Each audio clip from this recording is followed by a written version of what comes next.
Welcome to Institute of Parliamentary Affairs.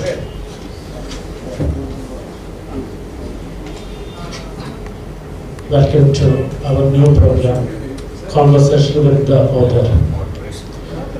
This is a new program initiated by the Institute of Parliamentary Affairs. By this program, we are planning to introduce some of the most respected authors in India and abroad, and some of the most discussed works to the academic audience of Kerala. This is a new program to us. I am very happy that we have the first one in this series is the Open Prize written by Varghese K George. Varghese K George is a very dear friend of mine. We were students in Jawaharlal Nehru University almost at the same time. He was an activist at that period in Jawaharlal Nehru University. After that, he became the reporter of Hindu, Indian Express, and last 3 years he was in America as Washington correspondent of Hindu. He came out with a very interesting work, the Open Prize. After that, when I go through the books, I feel that it is not only a well-written book. We won't get surprised when a journalist write a book in very good English, but it is very well-researched book. I thank Varghese K George for helping us to organize this program here. To me, this book looks like a very interesting attempt to theorize not only India's foreign policy but also America's foreign policy in the current era. To my understanding, he is trying to explain foreign policy behavior in the context of domestic factors like leadership, ideology, economic issues in the domestic in the country like that. He is also trying to explain the personality factor in foreign policy.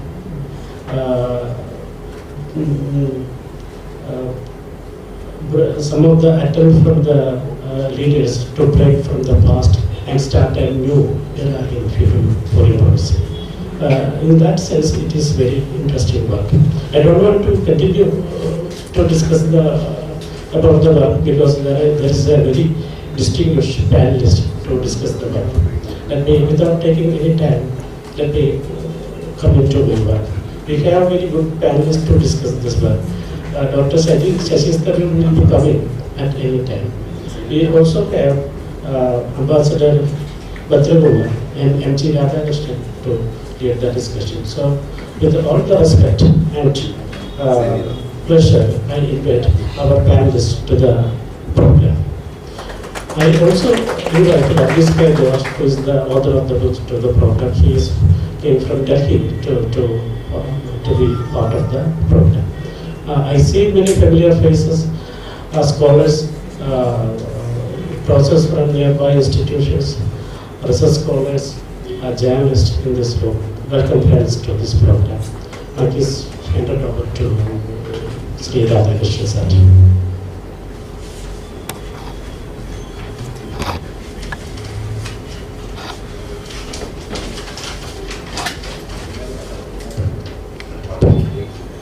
എല്ലാവർക്കും നമസ്കാരം.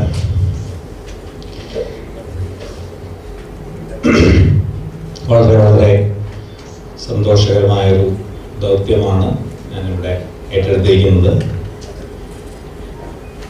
ഇതിനകം തന്നെ ഇന്ത്യക്കകത്തും പുറത്തും ചർച്ചാ വിഷയവും ആയ ഒരു പുസ്തകമാണ് ശ്രീ വർഗീസ് കെ ജോർജിൻ്റെ ഈ ഓപ്പൺ എംബ്രേസ് എന്ന് പറഞ്ഞ പുസ്തകം. വർഗീസ് ജോർജ് ഇന്ന് ഇന്ത്യയിലെ ഏറ്റവും ശ്രദ്ധേയനായ പത്രപ്രവർത്തകരിൽ ഒരാളാണ്. രാഷ്ട്രീയ സാമൂഹ്യ നിരീക്ഷകരിൽ പ്രമുഖനാണ്. പ്രത്യേകിച്ച് വിദേശ നയം, അന്താരാഷ്ട്ര വിഷയങ്ങൾ എന്നിവയിലൊക്കെ വർഗീസിൻ്റെ അഭിപ്രായം വളരെ ശ്രദ്ധാപൂർവം നമ്മളെല്ലാവരും വായിക്കുകയും കേൾക്കുകയും ചെയ്യുന്നുണ്ട്. ദീർഘകാലത്തെ പത്രപ്രവർത്തന പരിചയം, അതിൽ പ്രത്യേകിച്ച് നമ്മുടെ താരം എത്തി ശശി തരൂർ.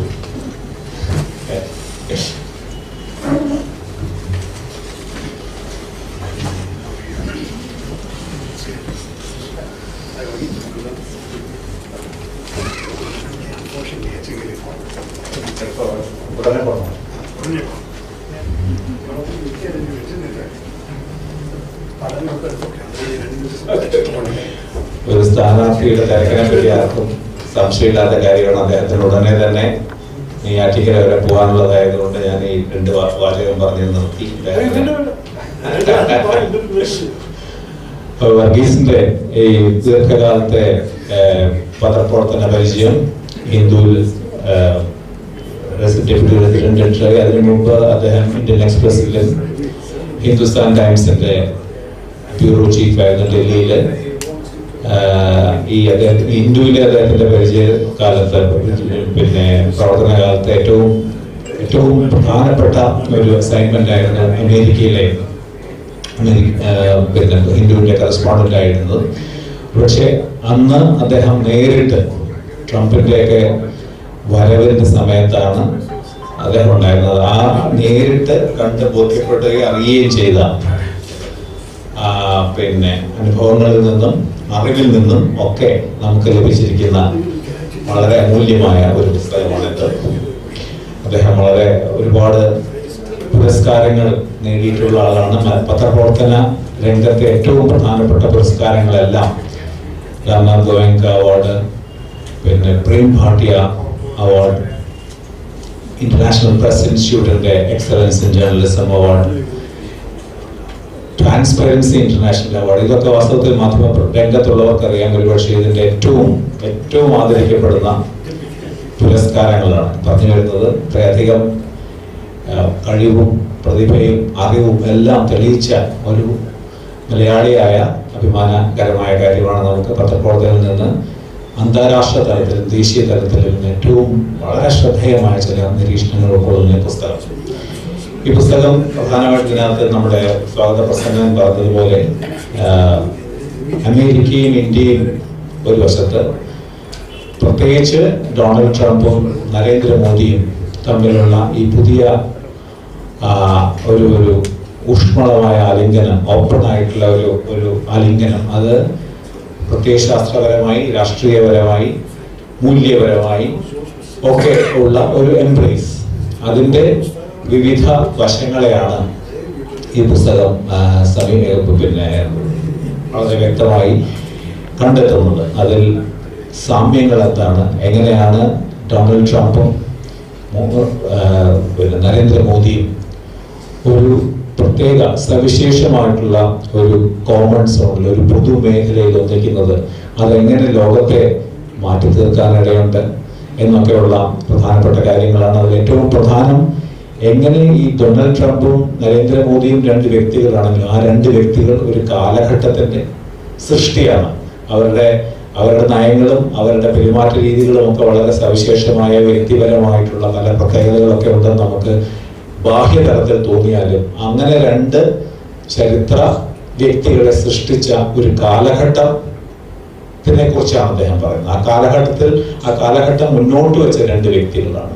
ആ കാലഘട്ടത്തിലെ സമൂഹങ്ങൾ മുന്നോട്ട് വെച്ചതാണ്. അപ്പൊ അവരുടെ നയങ്ങളിൽ എങ്ങനെ അവരുടെ ആഭ്യന്തരമായിട്ടുള്ള രാഷ്ട്രീയ സാമൂഹ്യ മാറ്റങ്ങളുടെയൊക്കെ പ്രതിഫലനം അവരിലൂടെ എങ്ങനെ പുറത്തു വരുന്നു എന്നുള്ളതിന്റെ വളരെ രസകരമായ, നമ്മൾ പലപ്പോഴും ഇവരെ പുറത്തുനിന്ന് കാണുന്ന ഒരു കാഴ്ചയാണ് ഉണ്ടാകുന്നത്. അവരിലൂടെ അമേരിക്കയിലേക്കും ഇന്ത്യയിലേക്കും, ഈ നമ്മുടെ വർത്തമാന കാലഘട്ടത്തിലെ അമേരിക്കയിലേക്കും ഇന്ത്യയിലേക്കും, ആ സമൂഹത്തിന്റെ മനഃശാസ്ത്രത്തിലേക്കും ആ സമൂഹത്തിന്റെ ഉത്കണ്ഠകളിലേക്കും ഭയങ്ങളിലേക്കും ഒക്കെയാണ് വർഗീസിന്റെ ഈ യാത്ര നടത്തുന്നത്. അതാണ് ഇതിന്റെ ഏറ്റവും രസകരമായ ഭാഗം. പുറത്തുള്ളതെല്ലാം നമ്മൾ പത്രങ്ങളിൽ വായിക്കുന്നുണ്ട്, ടെലിവിഷനിൽ കാണുന്നുണ്ട്, ഈ ബഹിർഭാഗസ്ഥമായ വിവരങ്ങളെല്ലാം നമ്മൾ നേരിട്ട് അറിയുന്നുണ്ട്. പക്ഷെ അതിനുള്ളിലൂടെ ഈ കാലഘട്ടം, അതുകൊണ്ട് അദ്ദേഹം പറയുന്ന വളരെ വളരെ പ്രധാനപ്പെട്ട ഒരു കാര്യം, ഇവര് 2 പേരും നാളെ കടന്നു പോകാം, ഈ കാലവും കടന്നു പോകും എന്ന് പറഞ്ഞാൽ ഇവരൊക്കെ മാറാം. പക്ഷെ ഇവർ രണ്ടുപേരും പോയത് കൊണ്ട് ഇവരുടെ ഈ പ്രത്യേകതരമായിട്ടുള്ള നയങ്ങൾ അവസാനിക്കുന്നില്ല. അവരെ രണ്ടുപേരെയും ഔട്ട് ലാസ്റ്റ് ചെയ്യും. അവർ പോയാലും കാരണം ആ കാലഘട്ടത്തിന്റെയും ആ സമൂഹത്തിന്റെയും ചിന്താഗതിയുടെ സൃഷ്ടികളാണ് ഇവർ.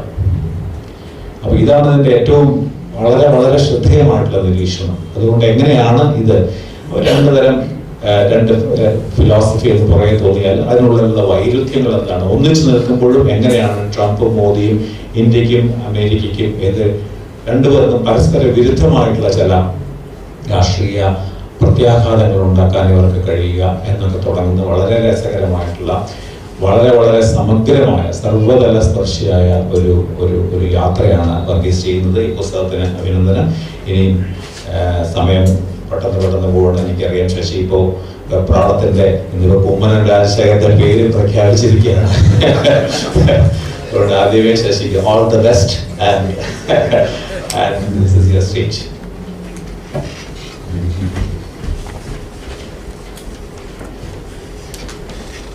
അജയനോട് പറയാനുള്ളത് എന്റെ പേര് ആരും പ്രഖ്യാപിച്ചിട്ടില്ല. ഞാൻ സ്ഥലത്തിന്റെ എം പി ആയിട്ടാണ് വന്നിട്ട്.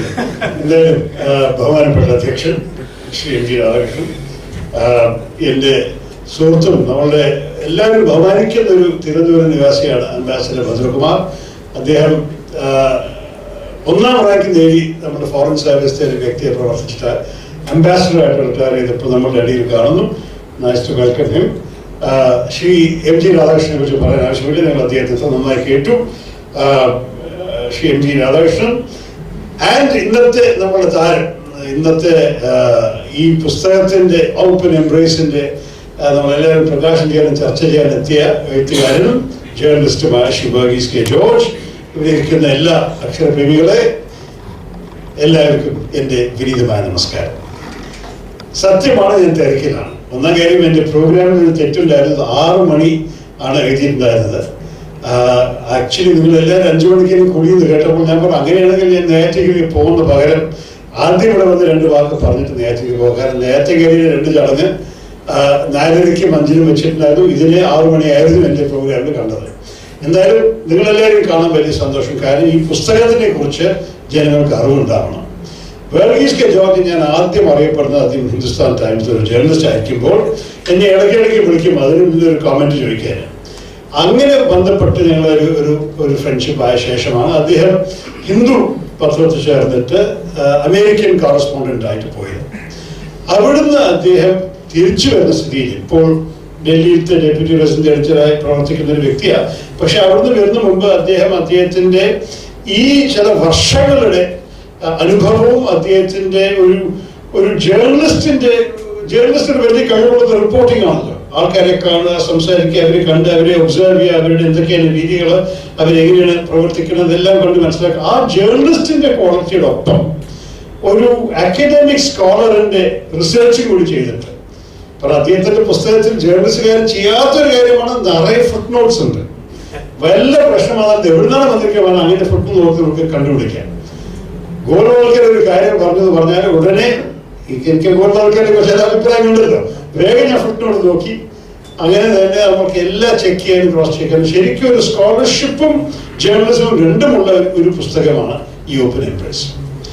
എനിക്കതിൽ പല കാര്യങ്ങൾ പറയാനുണ്ട്. ഞാൻ ഇത് വായിച്ചപ്പോൾ ആദ്യം അദ്ദേഹം ഈ പുസ്തകം പബ്ലിഷ് ചെയ്യുന്ന മുമ്പ് പ്രൂഫിലായിട്ടാണ് എനിക്ക് അയച്ചു തന്നത് ഇമെയിൽ. ഞാനൊരു ഫ്ലൈറ്റിൽ അതിനെ തുറന്ന് വെച്ചു വായിച്ചു നോക്കട്ടെ എങ്ങനെയുണ്ട് വൈകിയത്.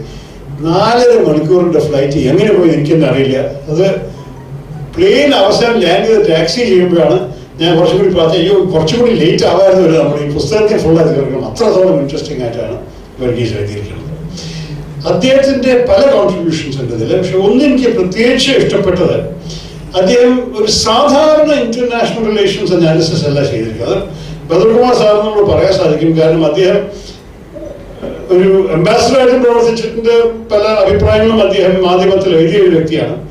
അപ്പോൾ അദ്ദേഹത്തിന് അറിയാം വർഗീസ് കെ ജോർജ് ഒരു കാര്യം ചെയ്തിരിക്കുന്നത് മോദിയുടെ വിശ്വാസ എന്താ പറയുക വേൾഡ് വ്യൂ ഒരു ഹിന്ദുത്വ സ്ട്രാറ്റജിക് ഡോക്ട്രിൻ ആയിട്ട് മനസ്സിലാക്കിയിട്ട് അതിന്റെ എന്താണ് ഇൻഗ്രീഡിയൻസ് അനലൈസ് ചെയ്തിട്ടാണ് വർഗീസ് എഴുതിയിരിക്കുന്നത്. ഒരേ സമയത്ത് ട്രംപിന്റെ രീതി, രണ്ട് ഭാഗത്തും ഒരു പോപ്പുലിസ്റ്റ് നാഷണലിസം നമ്മൾ കാണുന്നുണ്ട്. പക്ഷേ ഇത് രണ്ടും എത്ര കമ്പാറ്റബിൾ ആണ്, ഏതൊക്കെയാണ് നമ്മളുടെ ഇവർ രണ്ടാളുടെ മീറ്റിംഗ് പോയിന്റ്സും ഇവരുടെ വ്യത്യാസങ്ങളും ഈ പുസ്തകം വായിച്ചാൽ നല്ലപോലെ മനസ്സിലാക്കാൻ സാധിക്കും. ഈ പുസ്തകം എഴുതിയിട്ടിപ്പോൾ 4-5 മാസം 5-6 മാസമായി. പക്ഷേ I'm sure he is the least surprised person about the clash we have seen yesterday.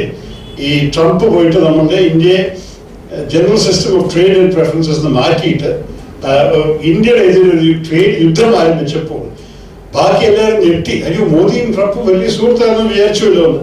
പക്ഷെ വർഗീസ് കെ ജോർജ് പുസ്തകം വായിച്ചവർ പറയും ഇതിലൊരു അതിശയമില്ല.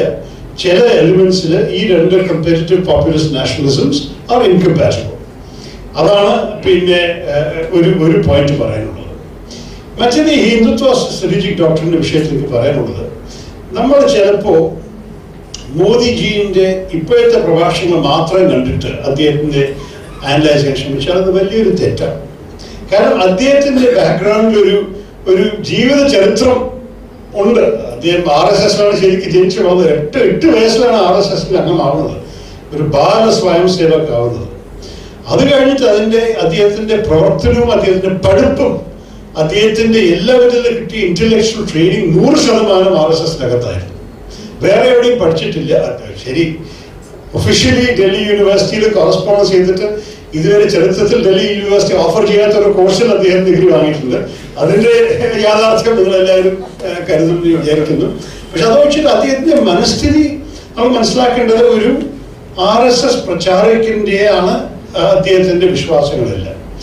അദ്ദേഹം ഒരു പുസ്തകം എഴുതി 2007 പിന്നെ അദ്ദേഹത്തിന്റെ ജീവിതത്തിലത്തെ 10 ഹീറോ 16 ഹീറോ, ഗുജറാത്തിലാണ് പുസ്തകം, പക്ഷെ ഞാൻ അതിനെക്കുറിച്ച് വായിച്ചിട്ടുണ്ട്. ഈ 10-16 ഹീറോമാരെ എല്ലാവരും RSSൽ പ്രവർത്തിച്ച പുരുഷന്മാരാണ്. ഇന്ന് മഹിള ദിനമാരെന്ന് പറയരുത്, പക്ഷെ ഇതാണ് സത്യം. ഇതാണ് അദ്ദേഹത്തിന്റെ മനസ്സ്.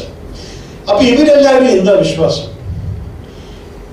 അത് നമ്മൾ മനസ്സിലാക്കിയിട്ടില്ലെങ്കിൽ നമുക്ക് അവരുടെ പിന്നെ ഇപ്പൊ കാണിക്കുന്ന ചില ആക്ഷൻസ് മനസ്സിലാക്കാൻ ബുദ്ധിമുട്ടാണ്. ഞാനിപ്പോൾ ഫോറിൻ പോളിസിയിൽ ഒരു സെക്കൻഡ് മാറി എന്ന് പറയണമെങ്കിൽ നമ്മൾ പിന്നെ ഭരണഘടനത്തെ കുറിച്ച് ആലോചിച്ചത്, കോൺസ്റ്റിറ്റ്യൂഷനെ കുറിച്ച്. മോദി പറയുന്നു the constitution is my holy book, എൻ്റെ ഒരു പവിത്ര ഗ്രന്ഥമാണ്. അപ്പോൾ നമ്മൾ വിചാരിക്കുന്നു അയ്യോ ശരി, ഇയാൾ എല്ലാ വിധത്തിലും ഒരു സാധാരണ ഒരു വിശ്വാസിയാണ്, നമ്മുടെ കോൺസ്റ്റിറ്റ്യൂഷൻ വിശ്വാസിയാണ്, ഈ RSSന് ഹിന്ദു രാഷ്ട്ര വിശ്വാസമൊന്നുമില്ല വിചാരിക്കും. പക്ഷേ ഒരേ സമയത്ത് അദ്ദേഹം പറയുന്നു എന്റെ ഗുരുദേവനാണ് ദീൻദയാൽ ഉപാധ്യായ, അദ്ദേഹത്തിന്റെ വിശ്വാസങ്ങൾ എല്ലാവരും പഠിക്കണം. എന്നിട്ട് അദ്ദേഹത്തിന്റെ 100ാമത്തെ പിറന്നാളിൽ ഗവൺമെന്റ് ഓഫ് ഇന്ത്യയുടെ എല്ലാ മന്ത്രാലയങ്ങളും including Narendrakumar foreign ministry seminar നടത്തേണ്ടി വന്നു on the thoughts of Deendayal Upadhyaya. ഞാൻ പറഞ്ഞു എന്താണ് ഇദ്ദേഹത്തിന്റെ തോട്ട്സ്? ഞാനത് വായിച്ച് കണ്ടുപിടിക്കുന്നത് പറഞ്ഞ് ഞാൻ എൻ്റെ വായാമ ഹിന്ദു പുസ്തകം എഴുതിയപ്പോൾ ഞാൻ ദീൻദയാൽ ഉപാധ്യായുടെ എല്ലാം വായിച്ചു. അതുപോലെ തന്നെ പിന്നെ ഗോൾവാൾക്കർ പോട്ടെ, ഇപ്പൊ നമ്മൾ ഗോൾവാൾക്കറെ കുറിച്ച് സംസാരിച്ച് RSS ഉടനെ പറയും അതൊക്കെ പഴയ കാര്യങ്ങളാണ്, നിങ്ങൾ വിട്ടുകഴിഞ്ഞു. ഇൻഫാക്ട് ഇത് കാൾ മാർക്സിനും ലെനിനും സംഭവിക്കാത്തൊരു കാര്യം പിന്നെ ഗോൾവാൾക്കറിന് സംഭവിച്ചിട്ടുണ്ട്. അദ്ദേഹത്തിന്റെ പുസ്തകങ്ങളെ അദ്ദേഹത്തിന്റെ സ്വന്തം ഫോളോവേഴ്സ് സെൻസർ ചെയ്തിട്ട് പുതിയ എഡിഷൻ ഇറക്കിയിട്ടുണ്ട്. അതറിഞ്ഞോ? They have censored the writings of Goldwalker to take out the most inflammatory things and reissued a new authorized edition by Mohan Bhagwat last year. ഇതാണ് ഇപ്പോൾ RSS സംഭവിക്കുന്നത്. പോട്ടെ, ഗോൾവാൾക്കർ പോട്ടെ, Upadhyay is considered to be their absolute hero, and in many ways he is a humanist. He has said very many good things, many things in his career that I personally admire. But കോൺസ്റ്റിറ്റ്യൂഷനെ കുറിച്ച് അദ്ദേഹം എന്താ പറഞ്ഞു? അദ്ദേഹം പറഞ്ഞു ഒരിക്കലും ഈ constitution അംഗീകരിക്കാൻ സാധിക്കില്ല, ഇതിനെ ചീന്തിക്കളയണം, ഇതിനെ മാറ്റണം. കാരണം ഈ കോൺസ്റ്റിറ്റ്യൂഷന്റെ ബേസിക് ഫ്ലോ എന്താണ്? ഈ കോൺസ്റ്റിറ്റ്യൂഷൻ പറയുന്നു ഭാരതം, the basic flaw is the idea of what is a nation. ഈ കോൺസ്റ്റിറ്റ്യൂഷൻ പറഞ്ഞു ഭാരതം എന്ന് പറഞ്ഞൊരു ഒരു ദേശം ഒരു ഭൂമിയാണ്, ആ ഭൂമിയിൽ താമസിക്കുന്ന എല്ലാവരും ഭാരതീയരാണ്, അവർക്ക് വേണ്ടിയിട്ടാണ് കോൺസ്റ്റിറ്റ്യൂഷൻ എഴുതിയിരിക്കുന്നത്. ഇത് ഉപാധ്യായ പറയുന്നത് വലിയ തെറ്റാണ്. ഉപാധ്യായ പറയുന്നു ഒരു ദേശം എന്ന് പറഞ്ഞ ഒരു ഭൂമിയല്ല, ഒരു ജനമാണ്. ഭാരതത്തെ ജനങ്ങൾ ഹിന്ദുക്കൾ മാത്രമാണ്. അതുകൊണ്ട് കോൺസ്റ്റിറ്റ്യൂഷൻ ഹിന്ദുക്കളുടെ ശക്തിയും വിരാട് ശക്തിയും മാത്രമേ കാണിക്കാൻ സാധിക്കുള്ളൂ. ബാക്കി എല്ലാവരും ഒന്നല്ലെങ്കിൽ അതിഥികളാണ്, അല്ലെങ്കിൽ ഡാക്കുവാണ്. നമ്മളുടെ വീട്ടിൽ നമ്മളെ ശരിക്കാതെ കയറിയവരാണ്. അതാണ് ഇവരുടെ വിശ്വാസം. ഇതൊക്കെയാണ് പഠിച്ചു വന്നിരിക്കുന്നത് നരേന്ദ്രമോദി. അപ്പൊ അദ്ദേഹം കോൺസ്റ്റിറ്റ്യൂഷൻസ് ഹോളി ബുക്ക് പറയുമ്പോൾ വല്ല വിലയുണ്ടോ? ഞാൻ തുറന്നു ചോദിച്ചു എൻ്റെ ഒരു പ്രഭാഷണത്തിൽ. ഞാൻ പറഞ്ഞു, മോദിജി ഒരു കാര്യം പറഞ്ഞൂടെ, ഞാൻ ദീൻദയാൽ ഉപാധ്യായ അഡ്മയർ ചെയ്യുന്നു, പക്ഷെ കോൺസ്റ്റിറ്റ്യൂഷന്റെ വിഷയത്തിൽ അദ്ദേഹം തെറ്റാണ്, ഞാൻ അത് സമ്മതിക്കുന്നില്ല പറഞ്ഞൂടെ? പറഞ്ഞില്ല. ഞാൻ ഈ ഹിന്ദു പാകിസ്ഥാൻ എന്ന് പറയുമ്പോൾ വലിയ വിവാദമായപ്പോൾ ഞാൻ തുറന്നു പറഞ്ഞു, അഥവാ RSSും പിന്നെ BJP തുറന്നു പറഞ്ഞു ഞങ്ങൾ ഹിന്ദു രാഷ്ട്രീയ ഉദ്ദേശം ഞങ്ങൾ ഉപേക്ഷിച്ചു എന്ന് പറഞ്ഞാൽ ഞാൻ എൻ്റെ വാക്കുകൾ പിൻവലിക്കാം. ആരും ഉപേക്ഷിച്ചില്ല. ഇൻഫാക്ട് 2 ആഴ്ച കഴിഞ്ഞിട്ട് മോഹൻ ഭാഗവത് ആദ്യം പ്രസംഗിച്ചു, ഞങ്ങളുടെ ഉദ്ദേശം ഹിന്ദു രാഷ്ട്രമാണ്. പക്ഷെ ഹിന്ദു രാഷ്ട്രത്തിന്റെ അർത്ഥം നിങ്ങൾ ശരിക്കും മനസ്സിലാക്കിയില്ല. നല്ല സ്ഥലമായിരിക്കും ഹിന്ദു രാഷ്ട്രം, അതാണ് അവരുടെ ഒരു സംശയം. അപ്പൊ ഈ ഹിന്ദുത്വ വേൾഡ് വ്യൂ നമ്മൾ മനസ്സിലാക്കിയിട്ടില്ലെങ്കിൽ അവരുടെ ഇപ്പൊ പറയുന്ന പോളിസീസ് മനസ്സിലാക്കാൻ ഭയങ്കര ബുദ്ധിമുട്ടാണ്. ഇപ്പൊ വർഗീസ് ജോർജ് എന്താ ചെയ്തിരിക്കുന്നത്, അവരുടെ അന്താരാഷ്ട്രീയ ബിഹേവിയർ മനസ്സിലാക്കാൻ വേണ്ടിയിട്ട് ഹിന്ദുത്വ സ്ട്രാറ്റജിക് ഡോക്ട്രിൻ എന്താണെന്ന് മനസ്സിലാക്കി നല്ല ഡീറ്റെയിൽ ആയിട്ട് അദ്ദേഹം അനലൈസ് ചെയ്തിട്ടുണ്ട്. 10 പോയിന്റാണ് അതിന് ഓർമ്മയില്ല, വായിച്ചിട്ട് 11 പോയിന്റ്. അപ്പൊ അതിൽ 11 ഫീച്ചേഴ്സിനെ അനലൈസ് ചെയ്ത് ഇതൊക്കെയാണ് ഇതിന്റെ കമ്പോണൻസ്. അതെല്ലാം backed up by research, observation, everything. അതെല്ലാം ചെയ്ത ശേഷം ഇതെല്ലാം മനസ്സിലാക്കിയ ശേഷമാണ് നമുക്ക് മോദിജിന്റെ അന്താരാഷ്ട്രീയ ബന്ധങ്ങളെ നമുക്ക് മനസ്സിലാക്കാൻ സാധിക്കുക. അത് ശരിക്ക് ഈ അമേരിക്കൻ റിലേഷൻഷിപ്പ് മാത്രമല്ല, അദ്ദേഹത്തിന്റെ ഓവറോൾ ഗ്ലോബൽ ഫോറിൻ പോളിസിയെ കുറിച്ച് മനസ്സിലാക്കാൻ ഒരു ഭയങ്കര യൂസ്ഫുൾ ടൂളായിട്ടാണ് വർഗീസ് കെ ജോർജ് എഴുതിയിരിക്കുന്നത്. അതുകൊണ്ടാണ് ഞാൻ അദ്ദേഹത്തിന്റെ പുസ്തകം പ്രകാശനം പബ്ലിക്കേഷൻ വരുന്ന സമയത്ത് ഞാനൊരു ഭയങ്കര എന്തൂസിയാസ്റ്റിക് ആയിട്ട് ഒരു ബ്ലോഗ് കൊടുത്തു. ഞാൻ പറഞ്ഞു ഇതെല്ലാം വായിച്ച് പഠിക്കണം, കാരണം ശരിക്ക് എല്ലാ വിധത്തിലും ഒരു മസ്റ്റ് റീഡാണ്. ഇന്ത്യയുടെ അന്താരാഷ്ട്രീയ പ്രൊഫൈലിനെ കുറിച്ച് മനസ്സിലാക്കാനും മോദിയുടെ ഫോറിൻ പോളിസി മനസ്സിലാക്കാനും ഒരേ സമയത്ത് ഓഫ് കോഴ്സ് US അദ്ദേഹം US-ലായിരുന്നു, US-ൽ കണ്ടു മനസ്സിലാക്കിയ സംസാരിച്ച് ഇന്റർവ്യൂ ചെയ്ത എല്ലാ ഡീറ്റെയിൽസും അദ്ദേഹം കിട്ടും. അപ്പോൾ US-നെ കുറിച്ച് പ്രത്യേകിച്ചും ഒരു ഇൻഡിസ്പെൻസിബിൾ റെഫറൻസ് വർക്കായിട്ട് ഞാൻ കാണുന്നു. It open my eyes, I am sure it will open your eyes also. അതുകൊണ്ട് വായിക്കും. ഒരു മലയാളം പബ്ലിഷർ ഇതിനെ മലയാളത്തിലുമാക്കണം. നമ്മുടെ ഒരു അഭിമാനമാണ് വർഗീസ് ജോർജ് ഡൽഹി പ്രസ് കോറിൽ. ഇങ്ങനെയുള്ള വ്യക്തികൾ ഇനിയും സീരിയസ് ആയിട്ട് ജേർണലിസ്റ്റ് സ്കോളേഴ്സും കൂടി ആവാണ് തെളിവ് കാണിക്കുന്ന ഒരു വ്യക്തിയായിട്ട് ഈ എഴുത്തുകാരൻ ഇനിയും എഴുതട്ടെ എന്നും കൂടി ആഗ്രഹിക്കുന്നു. അത് മാത്രം പറഞ്ഞിട്ട് ഒരിക്കലും കൂടി ഇനി ക്ഷമിക്കണം. പക്ഷെ നെയ്യാറ്റിൻകരയിൽ ചില കുട്ടികൾ, വിദ്യാർത്ഥികൾ കാത്തിരിക്കുകയാണ് സ്കൂളിൽ. അത് നമുക്ക് പോകാൻ ഒഴിവാക്കാൻ ഒരു വഴിയുമില്ല. ഞാൻ വേദി നടന്നു. പക്ഷെ ഒരിക്കലും കൂടി നന്ദി. All the best to Varghese, wishing you all success for your book. Namaskaram, Jai. Sorry.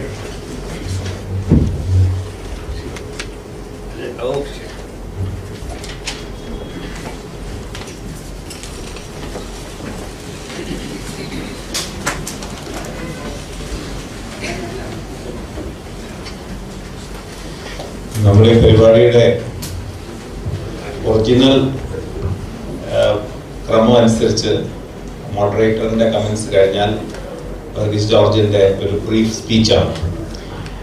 അപ്പോൾ അവിടെയാണ് ശശി തരൂർ ഈ തിരക്ക് കാരണം ശശി തരൂരിന് ഇത് പ്രസംഗിച്ചത്. അതുകൊണ്ട് നമുക്കിനി വർഗീസ് ജോർജ് തന്നെ ഒന്ന് സംസാരിച്ചതിന് ശേഷം ശ്രീ ഭദ്രകുമാർ അതിനോട് സംസാരിക്കുന്നത്.